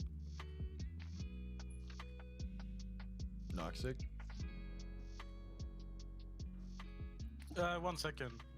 My brother's over. So I'll be right back. Okay, I'll tell the story then. But long story short, I brought a knife into the hallway to make sure I was okay.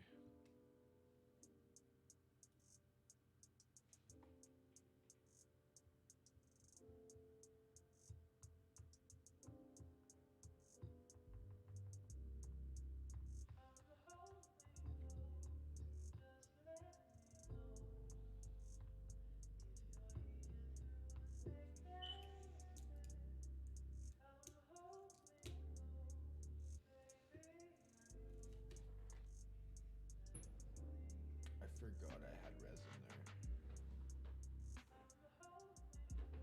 That's cool as fuck.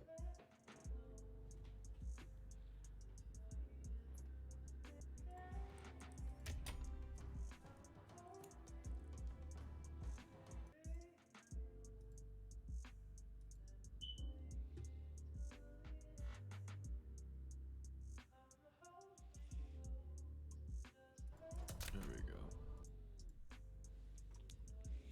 You know what? We're gonna watch a YouTube video until Noxic gets back.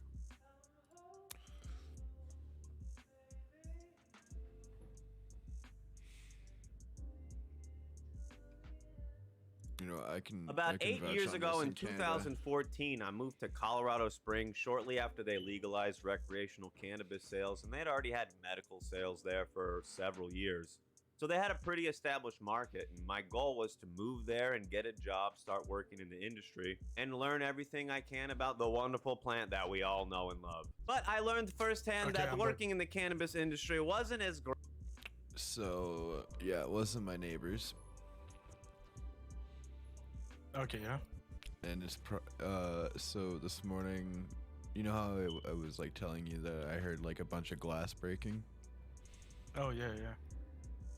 Yeah, no, that was a dude breaking into the apartment building. Was someone trying to break in? Not my like apartment, but like the building itself, yeah. Oh, okay. That's why there were cops there as well, right? Mm-hmm. Like the whole pane is just fucking kicked in.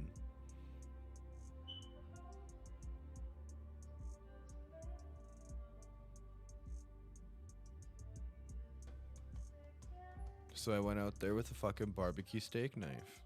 That's like fucking, I don't even know how big.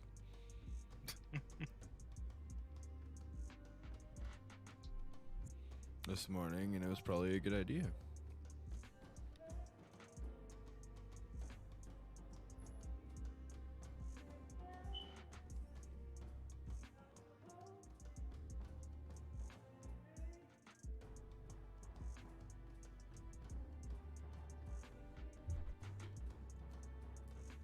Although if I would have used it, I would have went to jail.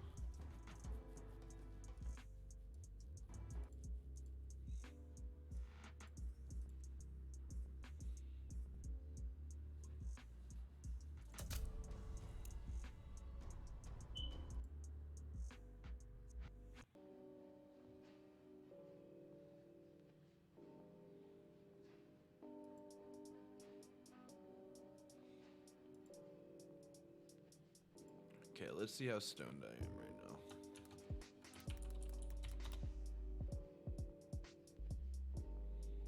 You know what, we're gonna do it again. Okay, thank you.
Sorry, I just zoned out. Fuck.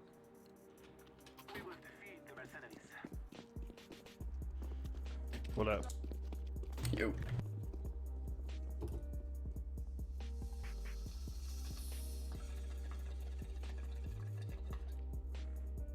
We have dropped the bomb.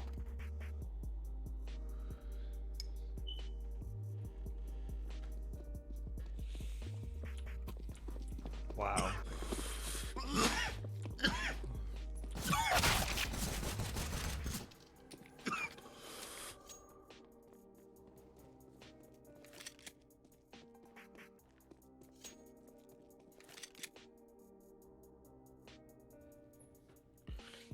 Damn. I can't believe I did that.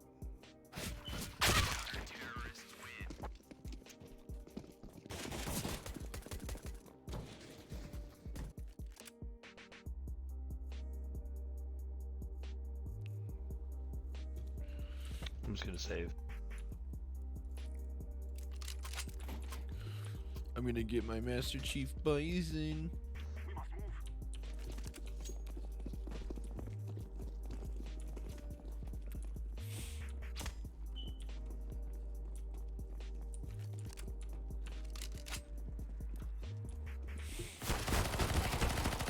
Oh my god, I freaked out.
Okay, let's go away.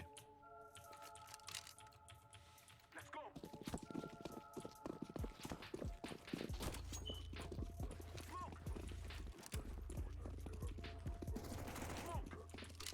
Oh my god. Fuck up my smoke.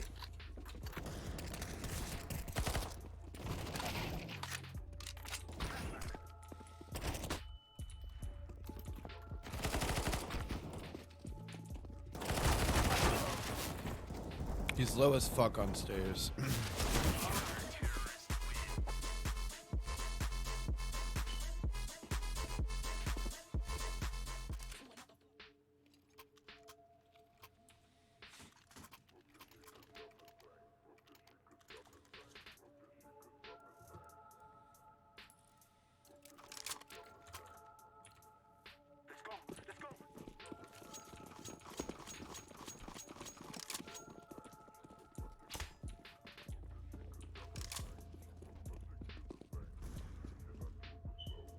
Fucking bomb is at sight.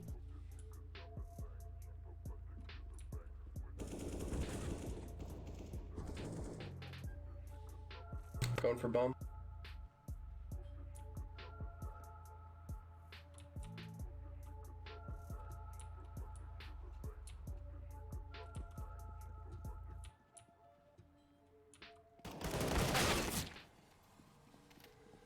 I love how I didn't hit him at all. That pisses me Cat. off.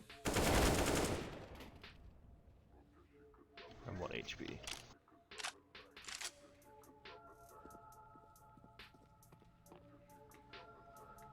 Fucking kill me, dude.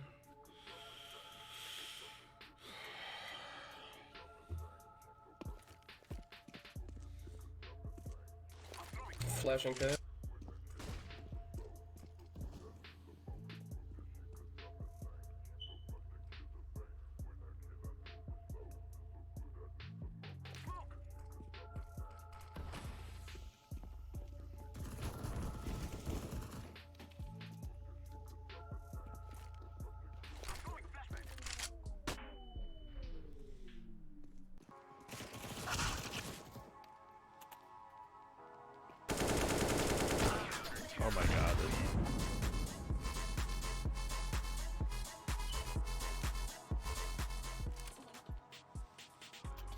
The impact killed him, dude.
Item for 63.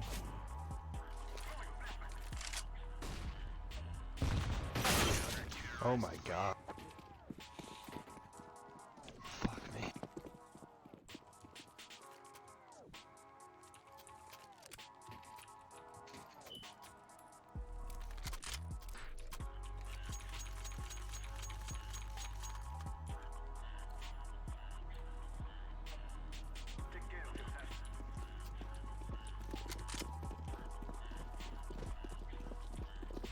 We're losing every game today, boys.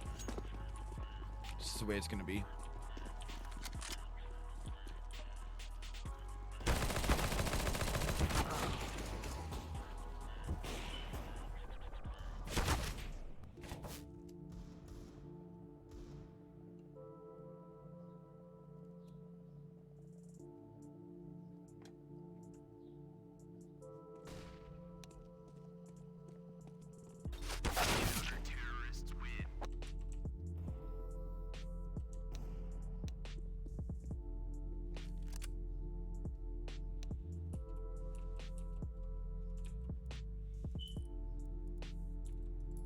Bro, didn't you just die with a deagle to an op?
What the fuck did you send me, Noxic?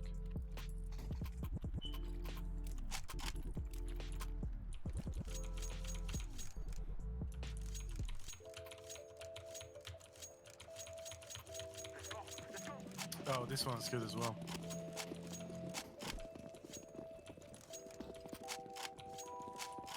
It's meat candy. Mm-hmm. It's messed up.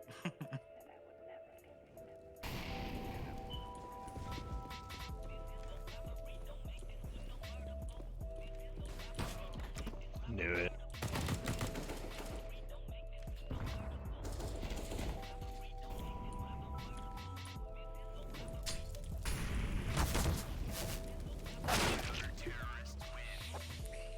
I hate my fucking teammates, dude. They walk in front of my shit.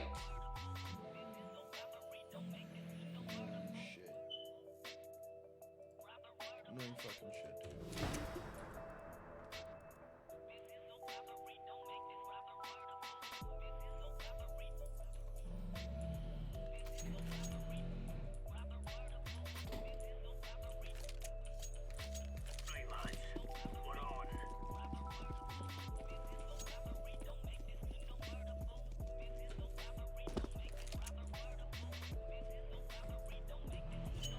B, full B.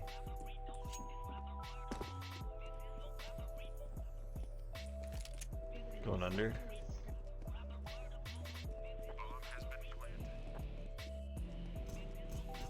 One mid.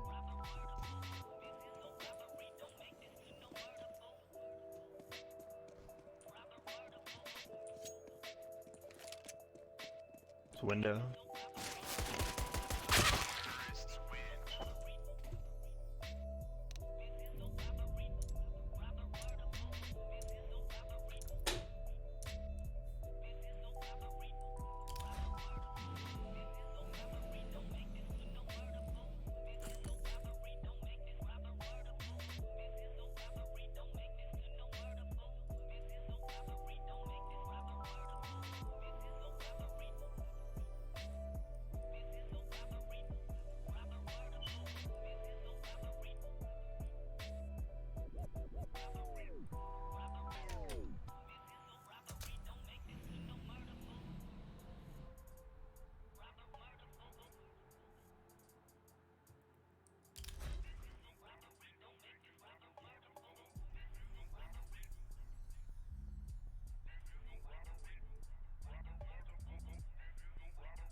Let's roll. Tonight, death walks again in this evil house.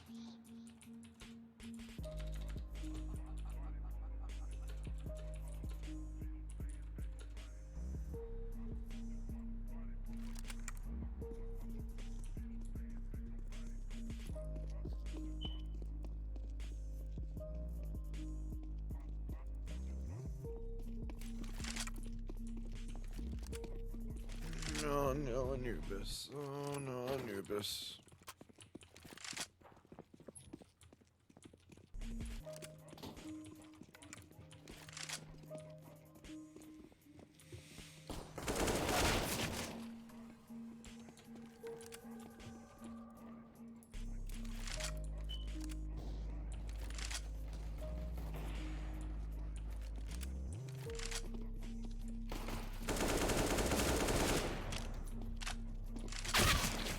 I hate my fucking life right now, dude.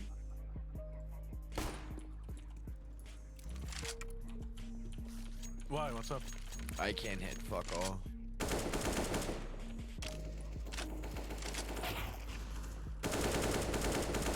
There we go.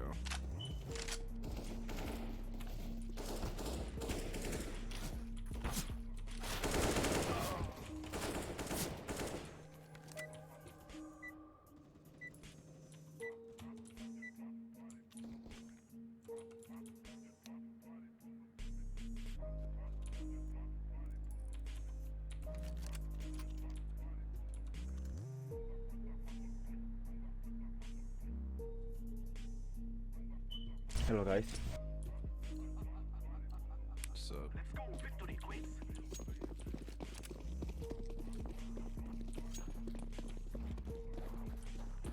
Grenade.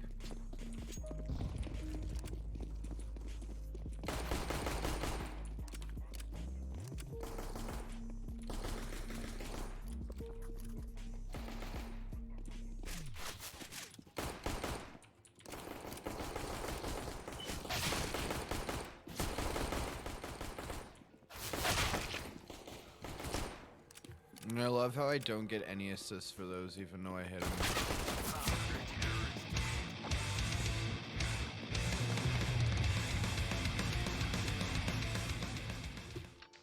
Gotta love CS. Lol. Right. Alright, my friend.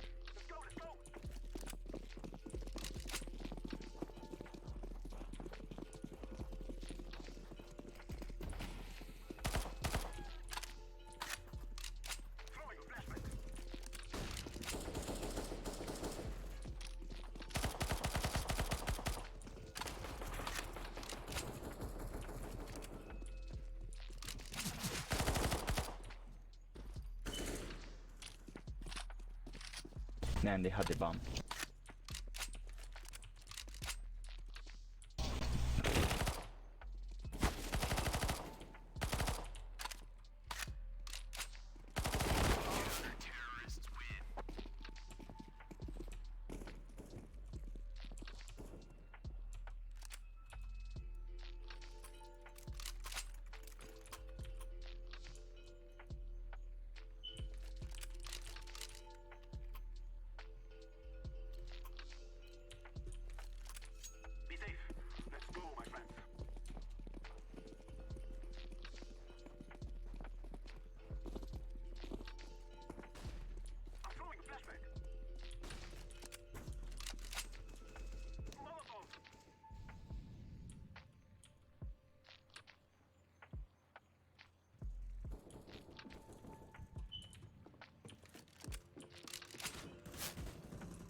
My team is so disconnected, dude.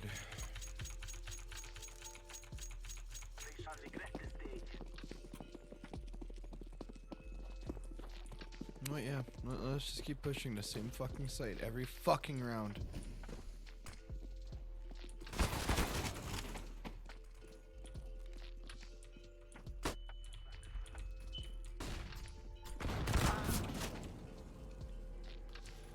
On his screen, I didn't even shoot. I guarantee it.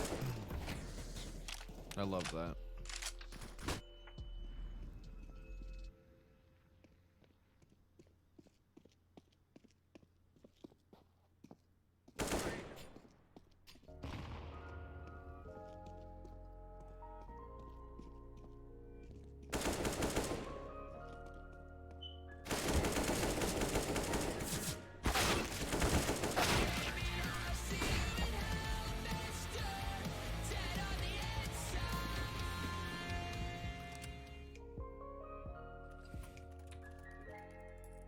Let's go away this time.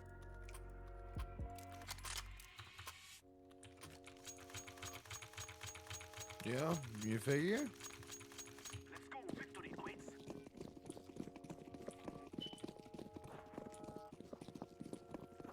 And the bots are still going B.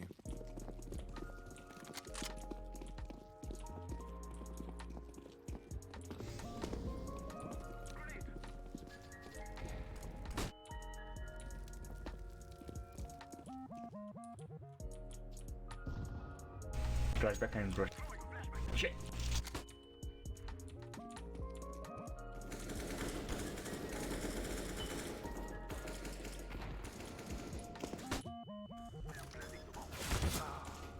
He's on stairs. Oh man. What the fuck are you doing, bro? Lol. Alright. Who the person that's still alive or me? No, bro. Because I'm completely bedazzled right now.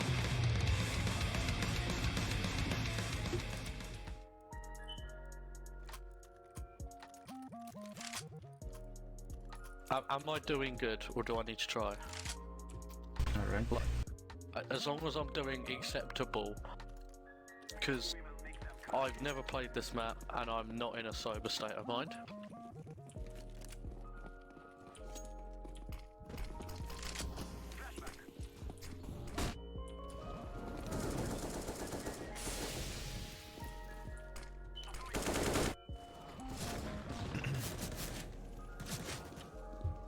I'm just done. I don't even care. I think I'm just gonna go play arms race after this.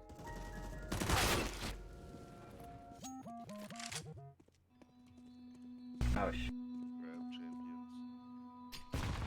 What? I don't have money for it. Alright. Okay.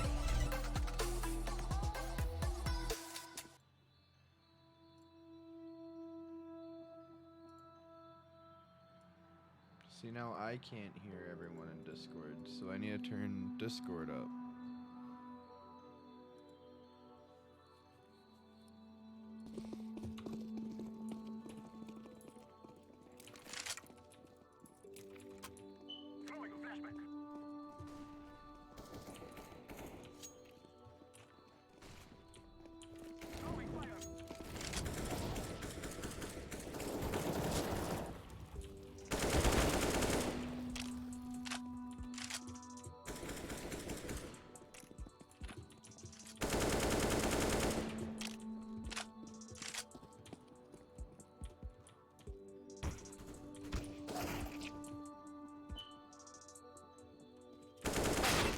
Bullshit, dude.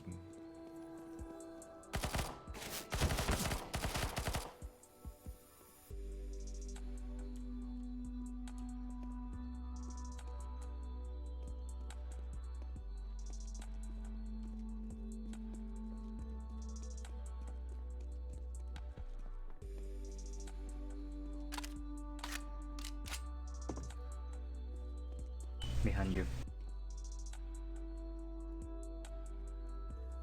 Behind you.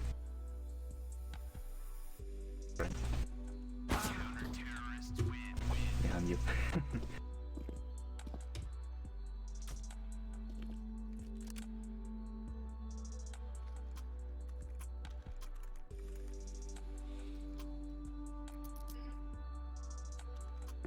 What happened, where? Oh, what do you mean? Black screen. Black screen? Oh, no, I meant for the webcam. Oh. Nothing.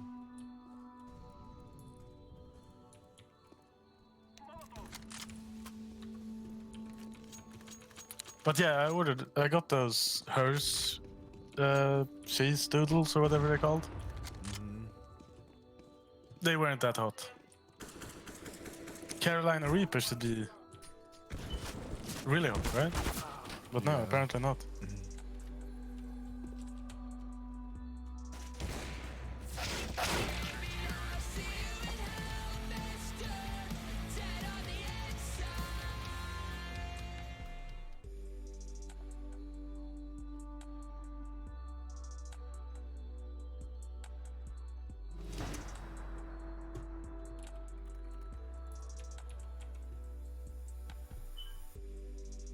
Okay, boys.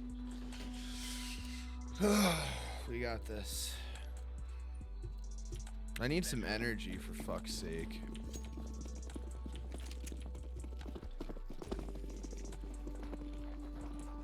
Hey, Sal.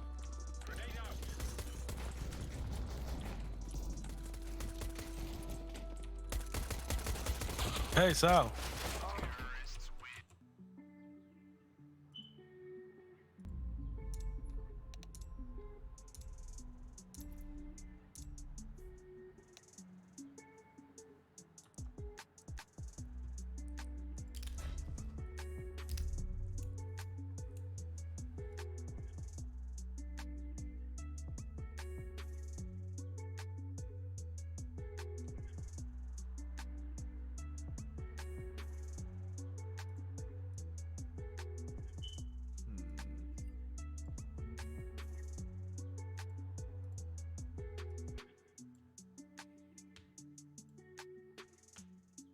great as I thought it was gonna be, and I'm making this video to see if I can help open up some people's eyes to what it's really like. I get asked about working in the cannabis industry a lot. People ask me on my Twitch streams and my Instagram DMs because I've mentioned in a few of my videos. I get a lot of questions, but for the most part, I haven't worked in a dispensary or a grow or anything like that for a few years. But I did end up working in a few places in Colorado Springs, medical shops. I've shopped at a lot of places, and I've also talked to a lot of different bud tenders, growers, extractors, people in the industry, so I've got their takes on it. And a lot of people like myself weren't the biggest fans of working in the industry. First off, it's a job. It's any job. You gotta do work, right? No matter what your job is, if you're a bud tender, if you're a grower, a manager, it's a job. You're not just smoking weed all day, right? That's what a lot of people think it is. A lot of people think every time the customers leave the dispensary, all the bud tenders go in the back and light up. And most places, they don't allow you to smoke in the dispensary. They tell you not to go smoke on your lunch break. A lot of places understand that you're gonna do it, but they still have to tell you not to do it on their premises or nearby for legal reasons and stuff like that. So it's not all just hanging out and having a good time. It's a job. So one of the first things I learned, and this is true in a lot of states, but it's not the case in every state. In Colorado, you need what's called a med badge to work in a dispensary. It's the Marijuana Enforcement Division badge, I believe. And you basically got to pay like $100 a year or something like that to get a license that allows you to work in a dispensary. You got to renew it every year or whatever. Some states require you to have a license to work in the dispensary. Some places will just hire you off on the street and they don't have that requirement, but it's another way for the state to make money off of you, essentially. I think I had to go in, give them my fingerprints, fill out an application, and then wait a week, and I got approved. Because shortly after I moved to Colorado Springs, I'd go into dispensaries after I got my medical card, and most places would reply immediately, do you have your med badge? If you have your med badge, I can take your resume. So you can't even just go get a job unless you have a badge. So I did all the paperwork, took me a couple weeks, I got a badge, and I started applying at places. And honestly, going into my first job interview at a dispensary, I thought it was gonna be a little bit different than it was. I thought I was gonna have to express my cannabis knowledge, demonstrate that I knew about extracts and edibles and that there was a difference in highs and things like that. I thought I had to really demonstrate knowledge. Most places just want to make sure that you know how to use the cash register. They just want to make sure that you can ring it up. The most common job in a dispensary, probably like 70-80% of the people that work in the industry work as a bud tender, just selling stuff. But you're really just ringing it up. You're a glorified cashier in most places. Some customers come in, they have no idea what they want. They don't know anything about strains. They got these weird misconceptions. They're like, I need a good beginner strain. I need to try something out for a first-time smoker. People got weird questions when they come in just because they haven't smoked or done any experimentation yet. So for some people, you're upselling, suggestive selling. You're trying to make sure they get a little bit more out the door before they leave. But most dispensary customers know exactly what they want before they go in. They have exactly $72 and they know if they get a pack of gummies, an eighth, and a pre-roll, will have enough change left over to go get a blunt wrap from 7-Eleven on their way home. You're not doing any work on that. You're not doing any sales. You're just ringing it up. Most customers at most dispensaries, you're just ringing it up. You scan it into the system, making sure they're not buying too much. We didn't You're not doing anything crazy. So in a lot of cases, you just got to be able to count the cash, give people the correct change. There's a lot of bud tenders out there that just have no knowledge. They don't know how things are extracted. They don't know you're much not allowed to about buy too genetics. much? They really just know how to use the cash What is register. too much? That's not a bad thing. I Here don't it's think that the 30 bud grams. tender should be the most educated person. Oh, Some okay. people think that bud tenders are like scientists and they're the ones that are going to hand pick out the strains for you. A lot of bud tenders, in my experience, don't even smoke that much weed. I worked at a few places. Every time we had like a work party or whatever, all the bud tenders I work with just smoke blunts. They'd all get in a circle and pass around the same blunt. I'm like, oh, fuck, I don't want to smoke with them. I want to get high. Where are the dabs at? Where are the bong rips at? Now, not every place is the same. Some places are big corporate businesses and a lot of people in the grow do some of the in-house work that bud tenders might. But I worked in a small shop and we rolled our own pre-rolls in the dispensary. We would take out all the jars and then get all the shake out of the jar and then just use the shake to roll pre-rolls. Some places, all the pre-rolls come from another facility, so they don't do that in there. They don't do that in the store. But Colorado, for example, has a lot of small shops. Some people work in the grow. They work on the floor selling bud, and they even do the extraction. I used to shop at a place in Colorado. See, now that's the big difference between the US and Canada. We aren't allowed to grow within our dispensaries whatsoever. Oh, okay. All of the weed is vetted through the government. It is shipped to us. It is not fresh. It is trimmed, packaged, and then sent to the Alberta government.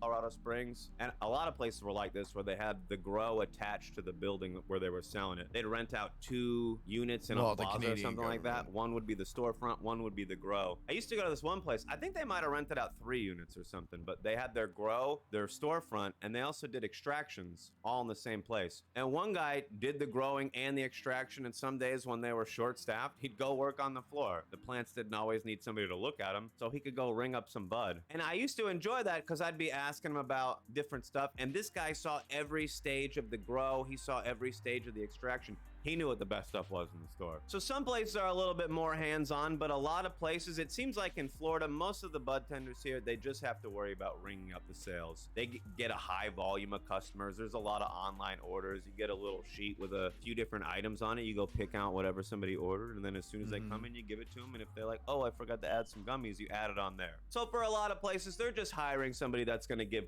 good customer service, essentially. You don't want grumpy people when you go into the dispensary. You want somebody that's gonna have a little bit of small talk with you while they're just ringing up your When I worked there, they valued people who were like very openly happy, like very like openly outgoing and shit, and like upbeat and happy. Like I was completely out of character there. It was weird. I mean, we had gamers and stuff, but we didn't have like my dark, like I always wear black. That's just everything I wear. It's just everything black. And these people were wearing colorful shit. Well, for the most part. My one coworker, they always wore like darker colors. But every so often you'd see them in like a colorful hoodie or some shit.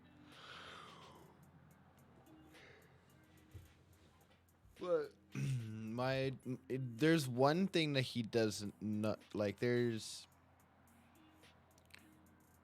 a big misconception that he's saying here. The dispensary I worked at, everyone smoked. Some people not as much as others, but everyone smoked. Like everyone knew what they were talking about, and if you had a question, they could tell you exactly what the strain was going to be. Well, for the most part. And if they didn't, they would know where to look. You know? Oh, yeah.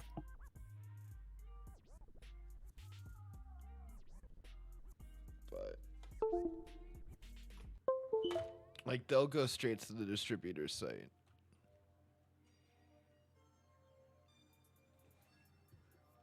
Bud. Also, discounts. I thought the employee discount at a dispensary was going to be better. And I'm learning that most places, the employee discount, while it's pretty good, you can usually find like a daily deal that's better. I think one of the shops that I worked at, I had an employee discount. I used it like one time. Every other time there was another deal that a customer could walk in and get that was better than my employee discount. I thought it was bullshit, but it seems like a lot of places are like that. Sometimes employees get free samples here and there at some places. Sometimes you get first pick on some things. But in a lot of cases, there's not really that much benefit to being an employee there as far as what you can purchase or what you can get a hold of. Well, I hope this video was helpful and gave you some insight on what it's like to work in a dispensary. I personally thought it was going to be a lot cooler. I could have gotten a bong for $25.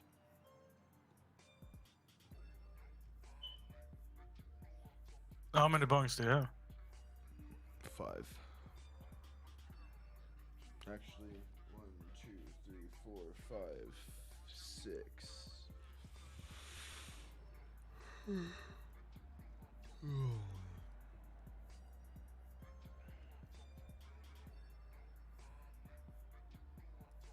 Wait, As what? the 2020s have progressed, delivery apps like Uber Eats, Postmates, Grubhub, I've eaten and Ghost DoorDash Chicken, have or exploded in Kitchens. popularity. And if you use these apps frequently, you've probably had an experience just like me since COVID started. You're not in the mood for anything particular that night, so you scroll through restaurant after restaurant looking for something that'll catch your eye.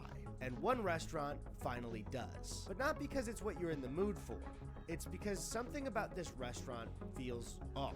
The app It's says sketchy. it's 0.1 miles away, but you don't recall ever passing this store or seeing its storefront. And the pictures on the app don't look like a local restaurant near you. They almost look like stock photos. Even the restaurant name doesn't seem like a local family restaurant. It feels like something that would be on a neon sign in a white millennials taco restaurant. Something like Taco Bout It, or Love Tacos, or You're Tacoing Me Crazy. Now, some people might already be aware, as I was, of what these restaurants are. But when I decided to make a video on it, the rabbit hole kept sinking deeper and deeper. So today, I want you to follow me down this rabbit hole of food and restaurants. I want to follow But I him. must warn you, it's sticky. So bring a baby wipe or some hand sanitizer, or stand next to the sink and keep washing your hands.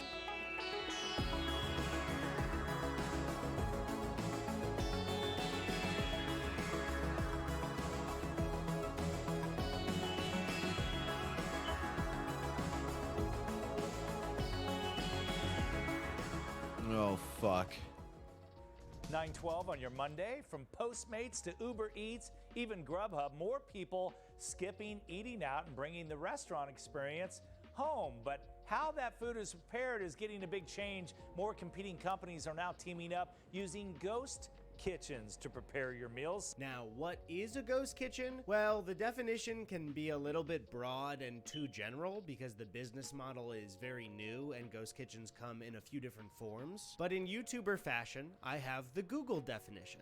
So apologies, I'm gonna sound for a second like a 8th grader giving a book report. The Google definition of a ghost kitchen is a business operating from low rent or non-commercial premises that prepares food ordered online for delivery directly to customers. Which is a true definition, but also doesn't sound like anything specific to me, or give me a clear picture of what their business is. However, as I've been researching this video, I've boiled down just a ghost bunch of kitchens bullshit, coming in to be mainly honest. 3 different forms. Some take place in something called a virtual restaurant kitchen, others make their food in mobile trailers, and some are in existing restaurants. But I want to start with virtual restaurant kitchens. So a virtual restaurant is a restaurant that exclusively sells through delivery apps. The actual building it's made in is a virtual restaurant kitchen that houses many virtual restaurants. And nothing showcases one of these places better than What this the TikTok fuck? I found from a guy named Clayton who is delivering for Uber Eats. So this is what is called a ghost kitchen.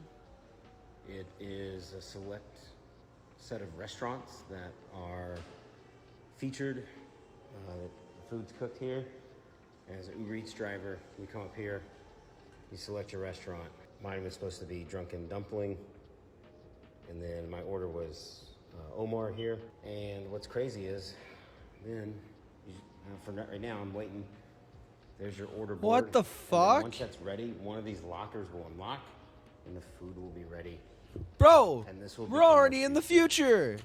I mean, it's already our present, but this will become like all food. Great.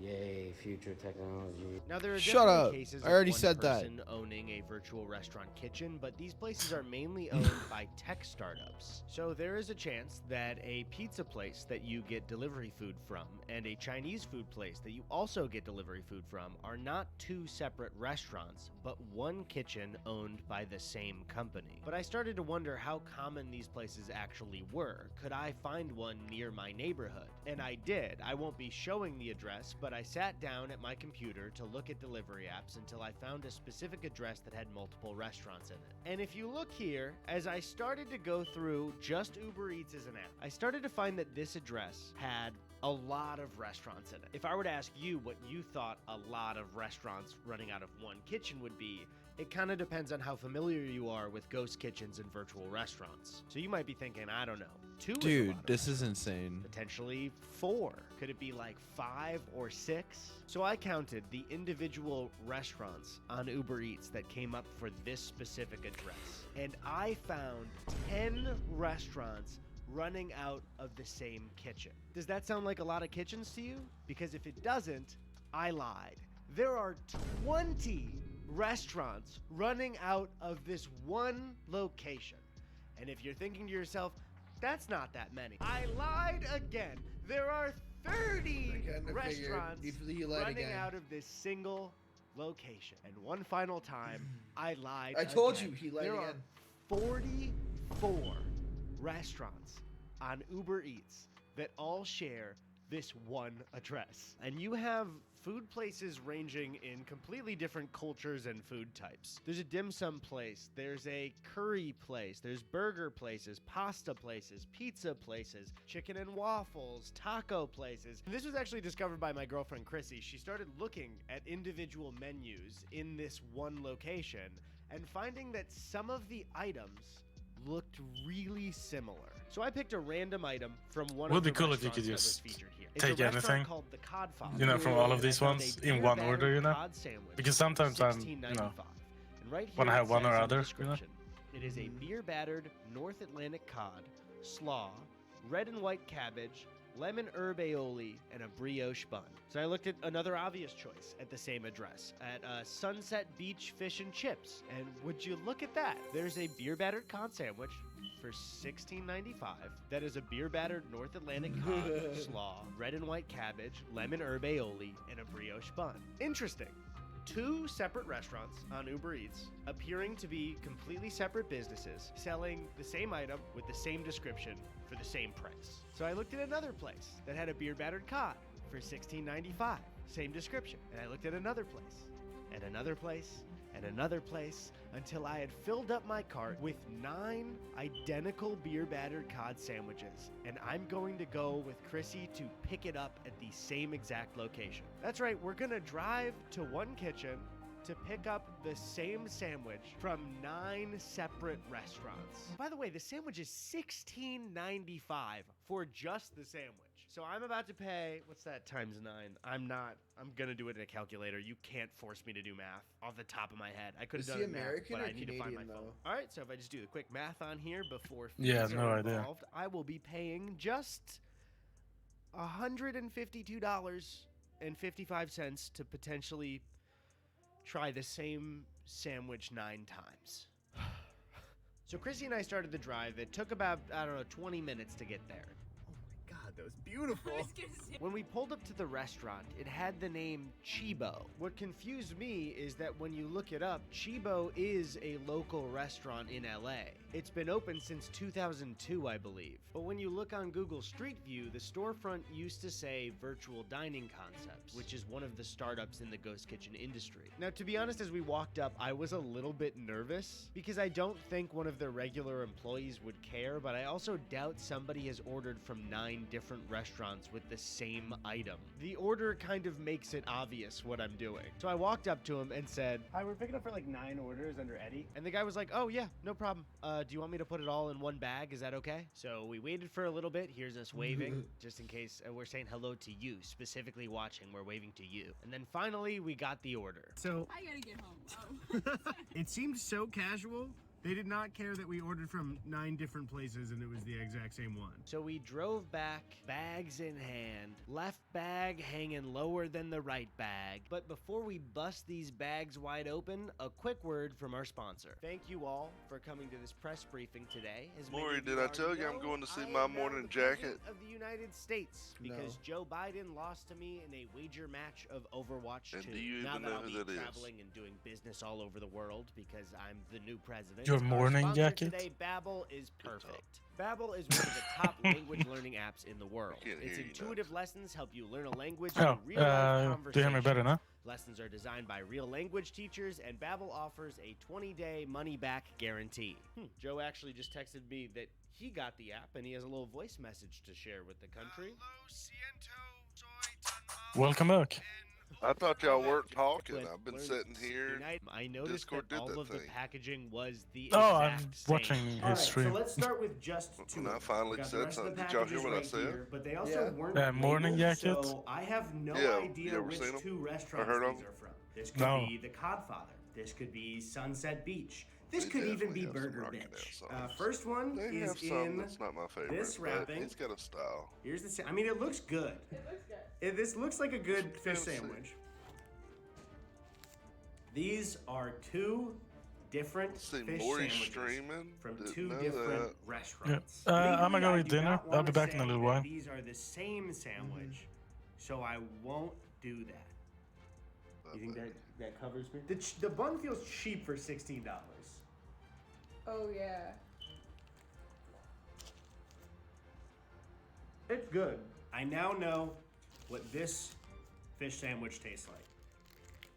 Legally, I don't want to say that this is the exact same sandwich, but my taste buds are saying this is the exact same sandwich. Then we decided to take every single sandwich out to show them all at once. What we are looking at here are 9 sandwiches from 9 restaurants that all claim to be different businesses when you look at them. And I decided for science I was going to take a bite of every single fish sandwich and give a thumbs up if it tasted similar to the last one. Now, as I've aged, I don't do as well with greasy foods, specifically something like a fish or chicken sandwich. And I can't tell you the toll that this took on my body later that day. I didn't even capture it. I was tired. Things happened in the bathroom I will never speak of ever again. But I will say that my opinion was these 9 sandwiches tasted exactly the same to me. But I think it's really important to mention that this restaurant is taking up 44 slots on delivery apps. They are competing directly with small businesses, some of which are owned by families. Now, I don't know if Chibo the restaurant owns this or if Virtual Dining Concepts bought Chibo to use their name as a brand, but would you be surprised to learn that there is another Chibo within 4 miles of the one that I just showed you? And together they take up 77 restaurant slots on Uber Eats. So whether or not Chibo is its own new company or just a front for Virtual Dining Concepts, I want to take a second to talk about VDC. Virtual Dining Concepts, or VDC, is a major ghost kitchen company. And when you go to their website, they have a collection of brands that they work with. You have Mr. Beast Burger, which we will talk about later. You have Phase Subs, which finally answers the question, can my sandwiches just be made by gamers? But as I was reading the brands, something caught my eye. NASCAR Refuel. So I clicked on it and it opened up NASCAR Refuel Wings, and you could go right to their website. So clearly, NASCAR Refuel is a NASCAR themed ghost kitchen that sells primarily bone-in wings. Now if you go to the full menu, you can see that they offer 5 flavors. We've got barbecue, we've got honey garlic, we've got sweet chili, Cajun, and buffalo. My tummy's already rumbling. Is that a magnitude 7 earthquake in California? No, that's just my tummy for NASCAR wings. They even come in this fun little NASCAR box so you know the food's gonna get to you fast. So then I thought, if VDC can let NASCAR make a unique wing place, this place can't be that bad. By the time food arrives to your table at a restaurant, the people who have made the food have already jumped through a ton of hoops. The person who created the business already had the idea to create a restaurant, either paid their own money or got a loan from a bank to get the building rented out. They then had to hire people, make sure everybody was trained, make sure people liked the menu, cultivate a successful business, and pay the bills every month. So maybe this could be a good way to not gatekeep recipes with how much influence you have or how much capital you have to open up a restaurant. Maybe this will be a great way into having people try new foods. VDC has another wing place right there called Wing Squad. Wing Squad is a buffalo wing themed ghost restaurant that serves primarily bone-in wings with flavors like barbecue, honey garlic, sweet chili, Cajun, and buffalo.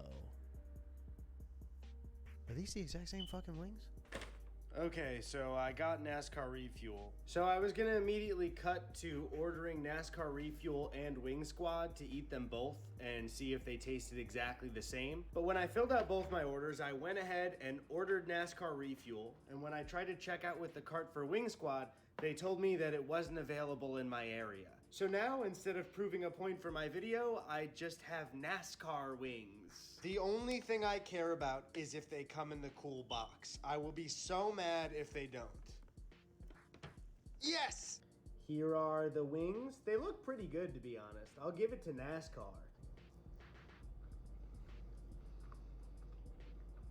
It's good. It's good. I never said the Ghost Kitchen food is bad. It's good. No, I've had some ghost chicken or ghost kitchen But I want to food get back that's to fucking VDC's horrible. website because they seem to be the leading brand really? working with Yeah. content creators and celebrities to create ghost I've had franchises. burgers that have been like fucking a fellow Oh, dude, restaurateur they've been bad. and the founder of virtual dining concept. A ghost franchise is when one of these companies utilizes virtual restaurants and ghost kitchens around the country. I mean, Mr. Beast to Burger instantly isn't start up a too bad. national It's just brand. it You has pretty a much lot of snap your variation in fingers it. and you have a fast food company across the whole country. These brands offer you an A to Z solution. All you have to do is choose the brands, the great celebrities that are going to become your market partners with you. And to get a look on how these ghost franchises start, we can look at the page on their website that advertises to creators that want to work with them. So this business model is advertised as a new way to connect with fans. Oh my god, I didn't know it was for the fans. So step one is to create your vision. They give you a more intimate and experimental way to connect with your followers. That's what I should do. Finally, Is I just can get open up, intimate with Mr. Ghost Beast, Kitchen. shoving a Get- Beast Burger or yeah. a Carl's Deluxe Have down all my of 'em, gullet. have Just 'em send me their absolutely food or gargling whatever. Beast-style fries. make it up. Then you work with them to create a menu. I would assume it's more so like, hey, you want to sell pizza? Do you want to sell pepperoni or sausage? Then they say to market the brand, to use your social following and platform to connect with your fans beyond merchandise. Use the food in your content. See, guys, it's about connecting to fans. This is not a soulless way to cash in on your fans by selling them food that you didn't create, okay? It's not about making money. So let's see step 4. Make money. I gotta stop getting tricked by corporate speak. I thought Mr. Beast wanted to be intimate with me. I can't believe how confusing this ghost kitchen stuff is as a consumer. Because a few minutes after filming this, I got an email thanking me for my order from Mr. Beast Burger. The thing is, I didn't order from Mr. Beast Burger. I'm doing that later when I talk about Mr. Beast Burger. So I looked at the address in the email, and it happens to be the exact same address from where I got my NASCAR refuel wings. So they just thanked me for ordering from a completely different restaurant. And when I looked up the address, it just gave me Universal City Walk, which is the big mall outside of Universal Studios Hollywood. It didn't even match up with one of the restaurants there. It just looked like a vague point on one of the buildings. Yeah, that's Did what they had make happened my when I wings tried to at go to a Universal Mr. Beast Studios? Burger. Did the Minions make my wings? It seems like Yes, BDC Minions made his keep wings. track of their Confirmed. own virtual restaurants. But if you're a content creator or a celebrity that thought it would be a cool idea to open up your own fast food brand, that doesn't inherently make you the devil. I mentioned 3 types of ghost kitchens before, and one of them is existing restaurants. Now these restaurants can be major chains or small businesses, and running these virtual restaurants out of a small business might help them keep the lights on. That additional revenue could be a lifesaver for them. The thing is, as I've been looking up stuff for this video, I would frequently get so lost trying to keep track of all the virtual restaurants. It would be hard to count how many virtual restaurants are in one location or where a virtual restaurant was located. Sometimes I would look up Mr. Beast Burgers in my area, and when I went to the street view, they just didn't exist and also didn't have an address listed. And that's when I started to think, if I'm spending all day just trying to locate certain restaurants, how the hell are they doing health inspections for these places? And that's when I stumbled on an article called "Do You Know Where Your Chicken Wings Come From?" by the Boston Globe. The article centers around the challenges that ghost kitchens have added to health inspection agencies in Massachusetts. Frequently, it seems that health inspectors in Massachusetts will find out during the health inspection that they're running multiple restaurants out of the same kitchen. Lexington's health director Joanne Bellinger even said it's like smoke and mirrors or a shell game. We license this particular restaurant, but on the side, they're running 6 or 7 other things. And they're constantly getting surprised by this because the article states, no one knows how many such operations are running in Massachusetts or nationwide, as there is no central entity that tracks them. And when health departments can't track where food is coming from, it makes it near impossible to track where a foodborne illness starts. Some defenders of virtual kitchens might say, well, if you have a kitchen that passed a health inspection, what's the harm in adding a virtual kitchen? You already passed. But what if your new virtual restaurant menu adds an allergen that your original menu didn't have? You now need to be inspected again to make sure you're not cross-contaminated. contaminating and feeding somebody something they're allergic to. And not only is the FDA struggling nationwide to keep up with this technology, in spring of 2022, Needham's health department encountered a Thai restaurant that the department had closed for repeated health violations that then opened up as a virtual Thai restaurant under a new name. And this isn't just Massachusetts. ABC7 Chicago discovered something similar in their reporting. But what if your food comes from a restaurant with health violations? The I-Team found restaurants with some of the most serious That's violations. rough. The Buffalo Wild Wings on told 513 you. West Taylor Street near the South Loop houses the ghost restaurant Wild Burger. The restaurant had recent failing inspections with violations including 100 fruit flies throughout the establishment and no soap at a hand washing sink. In follow-up reports, the restaurant fixed violations and passed inspection. It's really just a snowball with ghost kitchens because this problem also opens up a new problem, which is major restaurant brands pretending to be smaller I'll be back. businesses on delivery apps to get more business from you.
Okay, I is back. Next on our list of fake-ass restaurants, you can tell. Look at the graphics. It's obvious. Super Megadilla and Thrilled Cheese, those are both IHOP. Both of these have the same address and it's IHOP. I want to know is how the fuck am I supposed to eat that as a fucking quesadilla when it's a full-blown fucking avocado and a full-blown fucking chicken tender? I can't believe that IHOP would do this. Surely no other major brands have done the exact same Maggiano's Italian Classics. This comes from Chili's. It's Just Wings also comes from Chili's. Tender Shack comes from Outback Steakhouse. So I guess we have a new problem to worry about. Sometime sometimes the virtual restaurant isn't even real, and sometimes I guess now it's Chili's. I've been researching for this video It's for around fucking 2 months Chili's. now, and I feel like I'm going crazy. Because anytime I'm confused or I see something deceiving and I pursue it, I get even more confused and sometimes even more deceived. However, there is one thing that I am certain of. Every single day, I have researched or filmed or gone to get food from one of these ghost kitchens. One virtual restaurant will make itself known at least once. A ghost franchise that is so popular that any YouTube addicted 12-year-old would know the menu by heart. In this story, I'm the beauty, and this restaurant is... Mr. Beast Burger is one of, if not the most popular Ghost franchise in the United States. The Ghost franchise was created by YouTube's golden boy and Elon Musk reply guy, Jimmy Donaldson, aka Mr. Beast. We will be spending 24 hours in this insane asylum. I built 2 massive circles and put 100 boys in one and 100 girls in the other. I am not eating any food for the next 30 days. The reason I've waited so long to talk about Mr. Beast Burger is because it utilizes all 3 main forms of ghost kitchens, including trailers. Ghost kitchen trailers are exactly what they sound like. They're a trailer that runs multiple virtual restaurants out of it. Now, the leading company that owns these trailers seems to be Reef Global, but as I've been reading some articles about it, it seems like Reef isn't doing so hot lately. They've had a lot of big companies pull business from them. It even looks like Wendy's had a projected 500 locations set to open, but they cut that deal, and Reef later exited its Houston market and laid off 5% of its workforce amid low sales and a rash of permitting and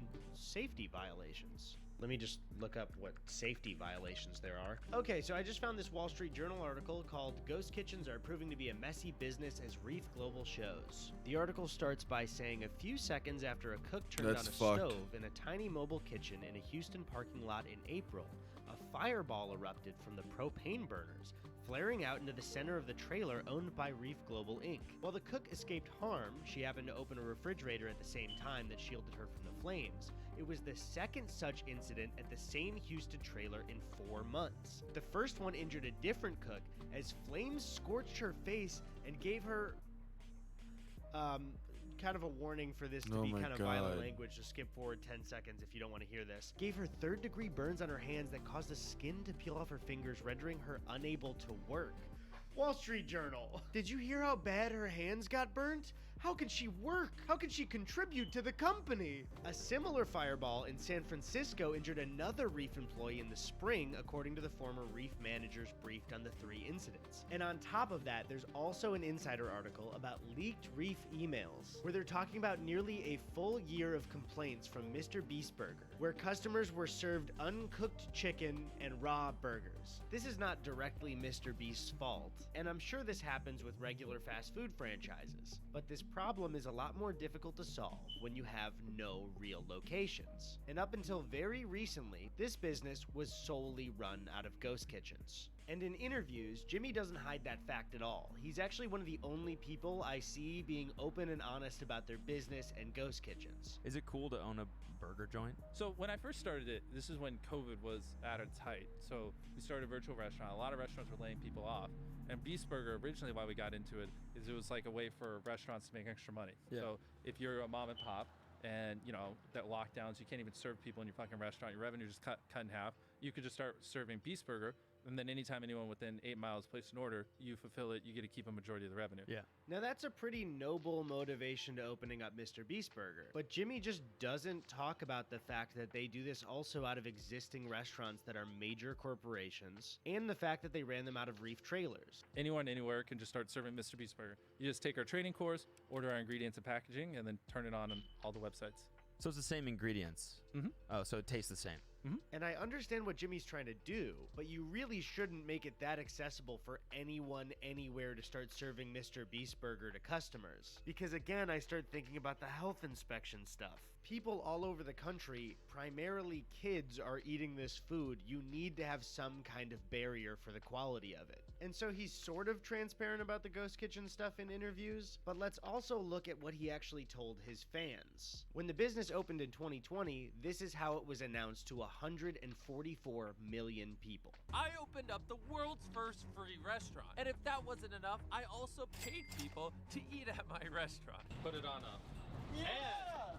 I've never ran a restaurant before. Bye! And that was our last customer. If you like what you saw in this video, you too can eat Beast Burgers. I literally just opened 300 restaurants all across America. But we only serve people through delivery apps. Basically, open up whatever you use and search Mr. Beast Burger. And you could order anything from our amazing and delicious menu. And like I said, we have hundreds of locations all across America. Just I remember open up this your video. delivery apps and search Mr. Beast Burgers. So while this isn't a direct lie, I would have liked him to be less vague about opening 300 locations, because this is the Mr. Beast Burger that 144 million people saw, complete with its own branding and even a drive-thru. And this is the Mr. Beast Burger that I just ordered from.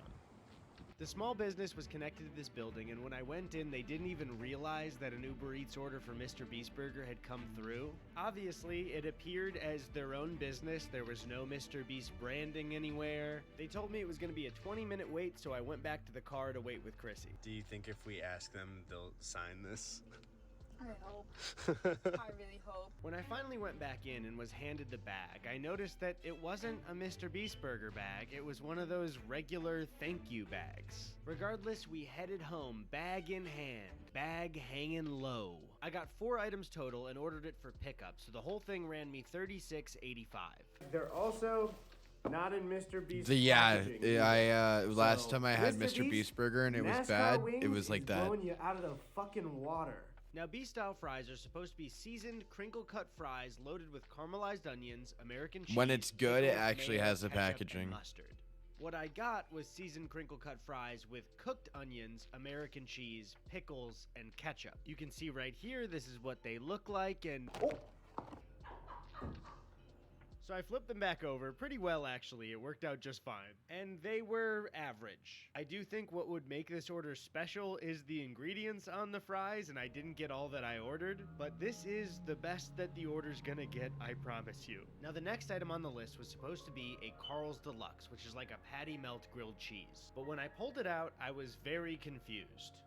Which, is this the Beast Burger? After looking at all of the order later, this was not a Beast-style burger. It was not a Carl's Deluxe. It was one of their Impossible Beast-style burgers. This is what the Impossible Beast-style burger is supposed to look like. And this looks like if somebody drew a burger for me. How is this real? It looks like a Krabby Patty. When I opened it up, it looked really boring. This looks unbelievably boring. But surprisingly, it also tasted really boring.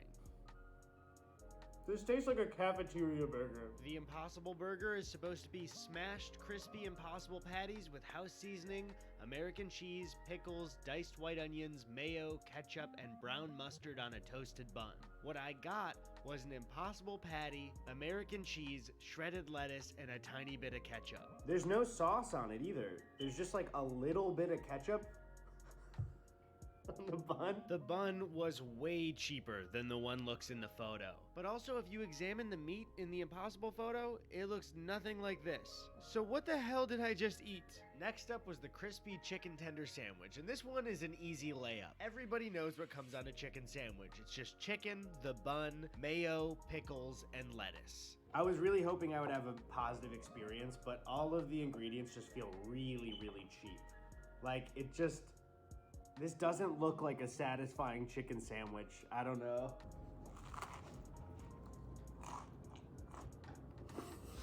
That's gonna suck. It's so dry. One strip. What I got was the chicken tender, some shredded lettuce, and a tiny bit of ketchup. Lastly, we had the main event. The very item that carries the name of this Ghost franchise. The Beast-style burger. And man, this one kind of No, pissed that's me not off one. because I ate it, and while I've been editing it, I noticed that the camera got a better angle of the meat than I did. Man, this is supposed to be a smash burger. What the hell is this? Now, when it comes to Mr. Beast Burger, do I think that Jimmy was intentionally trying to mislead people in his video? Or that he ever wanted to serve people uncooked beef? No. of course not. Jimmy is a little bit younger than me. I think he's like 24, but he's also CEO brained, so I'm pretty sure he doesn't give much thought to anything but making the biggest videos in the world and growing his company. However, I will say that the quality of that food was really bad. That was probably, no exaggeration, the blandest fast food I've ever had in my entire life. So I think my one piece of advice to Mr. Beast that he... Okay.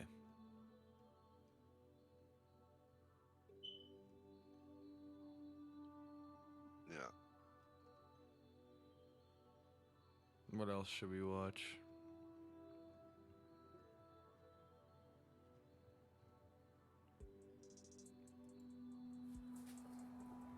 I Did a Thing's really good YouTuber. The I love greatest him. sport ever created.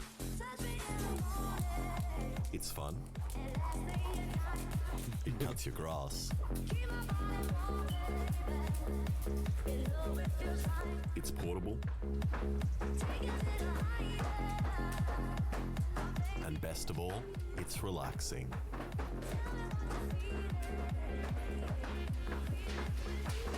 Yeah, that's the Skyrim map. But the other day, as I was having my after exercise shower, I slipped. And as I was lying there, I had a thought.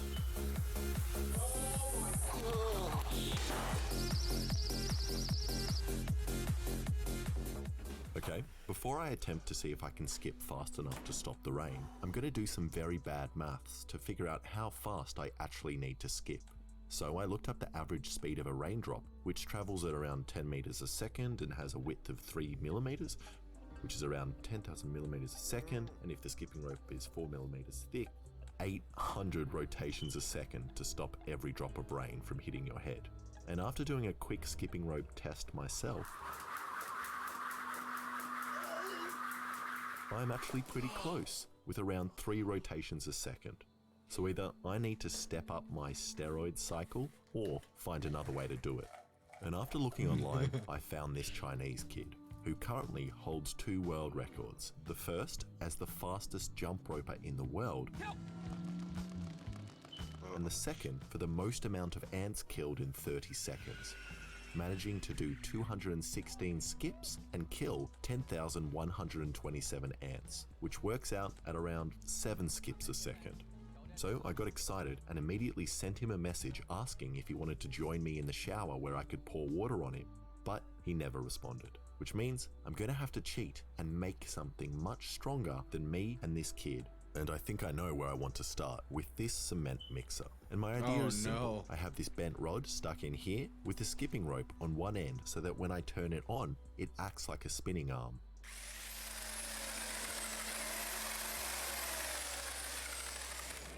That does not work.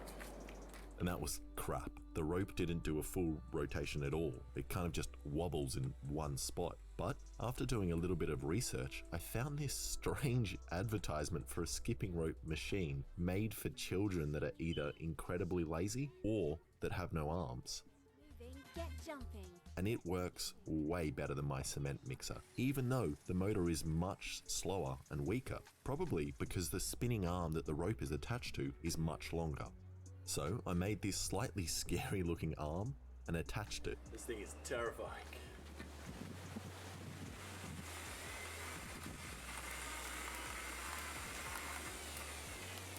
It's pretty good. So take this face shield, put it on. To the beat. Jump, jump, jump it. Set your speed and take the lead. Jump, jump, jump it. With a friend, just shake and bend. Okay, stop. Let's try faster. Just obviously, if it gets tangled, release immediately because otherwise the blades will come into my head. Alright. Okay, ready, set, go. Jump, jump, jump it. Set your speed and take the lead. Jump, jump. Okay, stop. And after the rope snapped and whipped me in the eye, I decided it was time for me to make it much faster and stronger. And after raiding the bin of the local pool shop, I found these. But more importantly, this. A 2,500 watt pool pump, which spins at 2,800 rotations per minute with a 7 meter minimum head. My head is only around 40 centimeters, but hopefully it should still work. So I just got a giant metal blade, drilled a hole in it, and attached it to the motor, which seems slightly dangerous. Just a sword attached to a motor. So I secured the motor to the table and piled up some stuff to make sure I don't decapitate a passerby, and turned it on. If you hear me scream, come into the garage. Actually, you should probably stand away from that. 3, 2, 1. Okay, the motor starts slowly, which is actually good for me, as it will increase my chances of being able to skip. And the blade also didn't fly off, which gave me confidence to see how fast this thing will go. 3, 2, 1.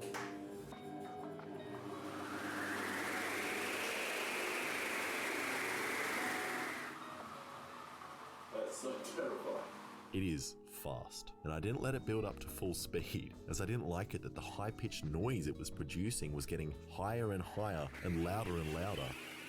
But I'm happy with it, and decided I would attach some more things that can fly off and kill me. Like these bearings on the end, so that when the skipping rope is spinning around, it doesn't get tangled up. So I just clamped them down, then welded them in place.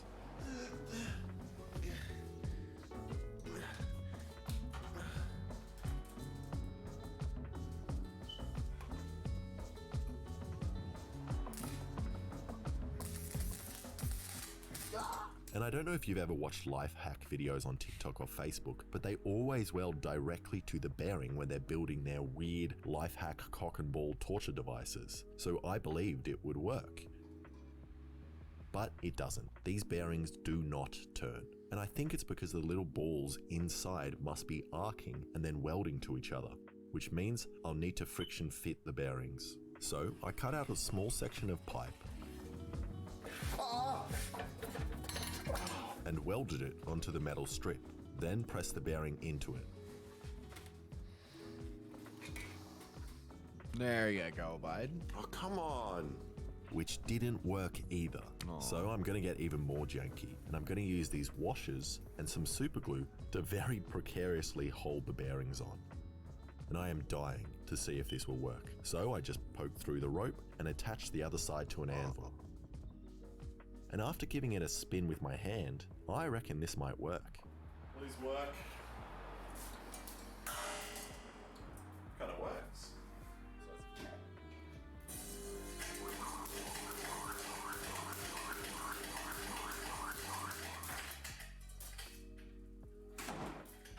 It's not even that fast. And that was a little disappointing. But I'm hoping it was just because the rope was turkey slapping the ground. So I pulled it back so that the rope is just above the ground and gave it another go. 3, 2, 1.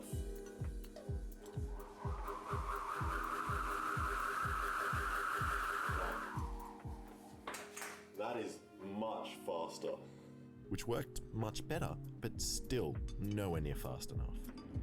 So I reckon I can fix this by reducing the weight of the spinning arm with some wood. Get your head out of the fucking gutter.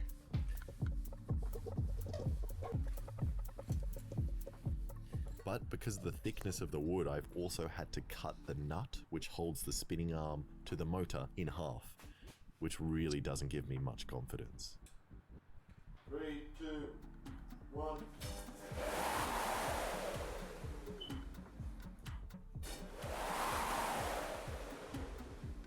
Okay. Stay together. That is so much faster. And the wood spins much faster than the steel. But for some reason, as soon as I added the rope, it slowed down heaps.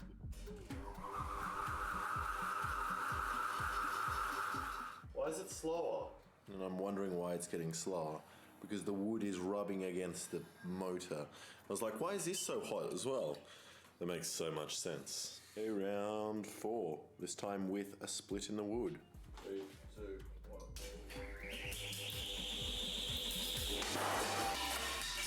Oh, fuck. Okay. Wood snapped in half. So I think the wood is a bit too weak. But I ignored my own advice and attempted to use the wood again, but this time with another washer to give the wood some support. 3, 2, 1. Whoa.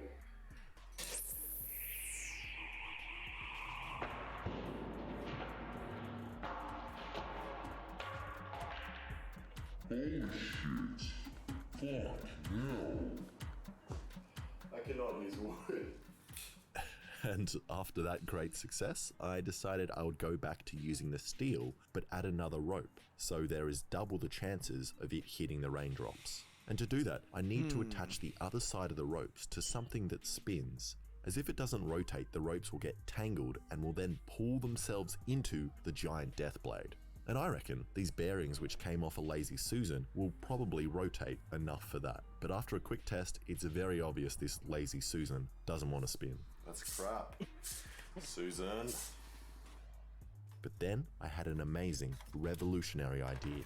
Maybe I can invent a tiny palm-sized spinning device with a bearing in the middle that has 2 bearings on each side. So then you can hold it in the middle and it can spin freely. So I came up with a couple of designs, and this one works the best. And I reckon if anyone watching wants to make a pile of money, all you need to do is mass produce these cheap in China and then sell them to children all over the world. Just get me in on some of the profits.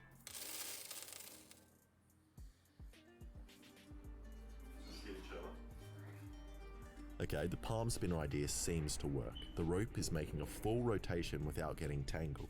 But I'm kind of worried the 3D printed plastic will break while spinning at high speed and then the wires will come loose, creating the world's largest whippersnipper.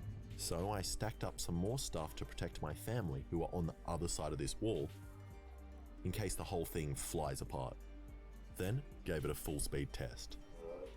3, 2, 1.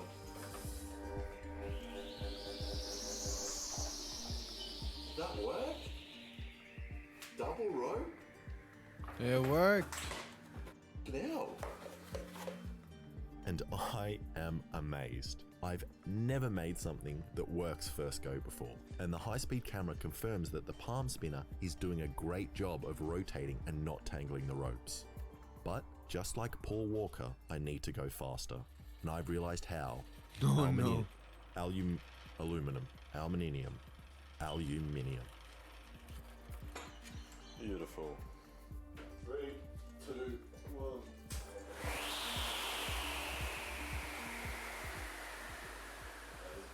That worked really well. Maybe too well, actually, as I think I almost turned it into a propeller. So I attached the metal wires, and luckily while doing that, discovered that the 3D printed palm spinner had broken. So I used the last of my skateboard bearings and created a new spinner out of aluminium and super glue. Now I'm ready for the final test before trying to jump rope fast enough to stop the rain. 3, 2, 1. Oh my god, that's quick. And I reckon Holy that's shit. as fast as I'm going to get it. So I put some Loctite on the bolt of the propeller to make sure that it wasn't coming off. This guy's a fucking... Oh my god, no. And then gave it a proper tighten. And then I grabbed some stuff around the house to make one of those stupid rain devices that every single...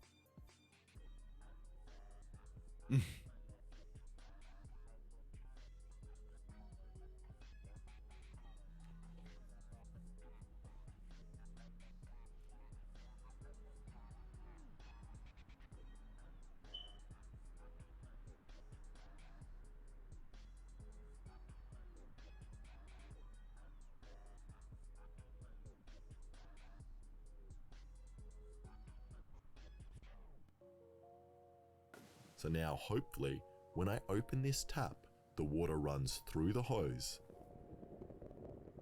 into the bath, past his legs, down the drain, through the pipe, and then out the head before it falls directly onto this wire. And I was about to turn it on for a test, but luckily remembered that my yard is always filled with birds that fly around. And the last thing I want to do is create a magpie pie.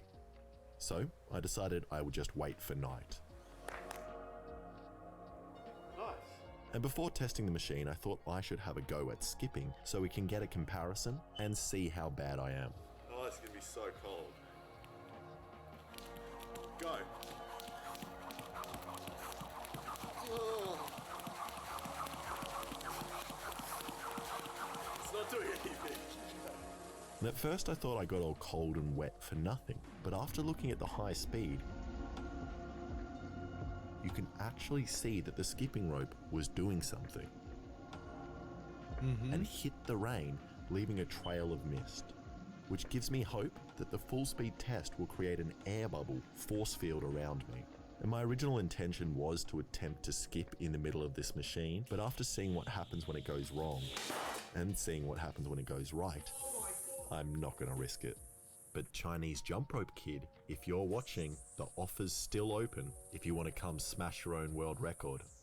Okay, I decided to start with the shower setting, which most resembles rain.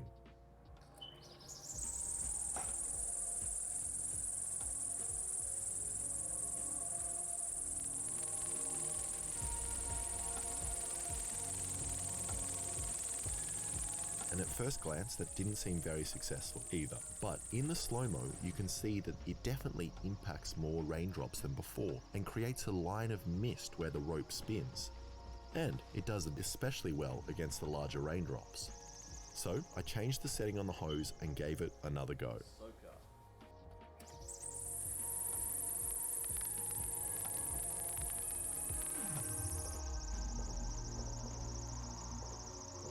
That's sick.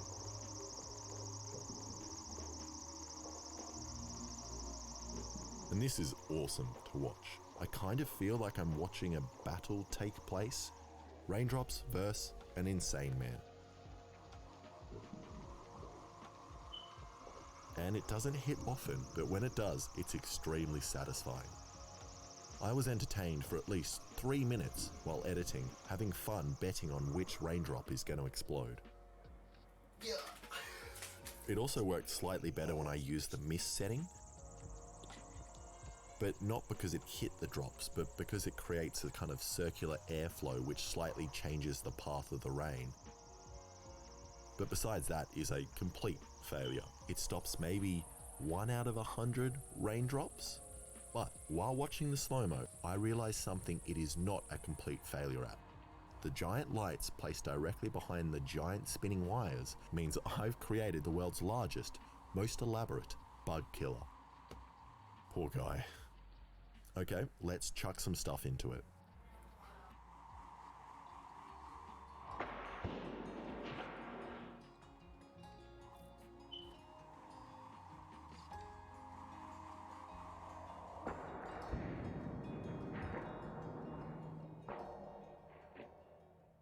Okay, this is what it did to the banana. Not very impressive. But the banana did this to the machine. This thing is so And that was also a waste of a banana. But luckily, I've been learning to grow heaps of delicious bananas at home with the help of today's sponsor, Skillshare. Skillshare is an online learning community. Man, I'm really fucking tired. I honestly might take a nap. Yeah, you need to rest up.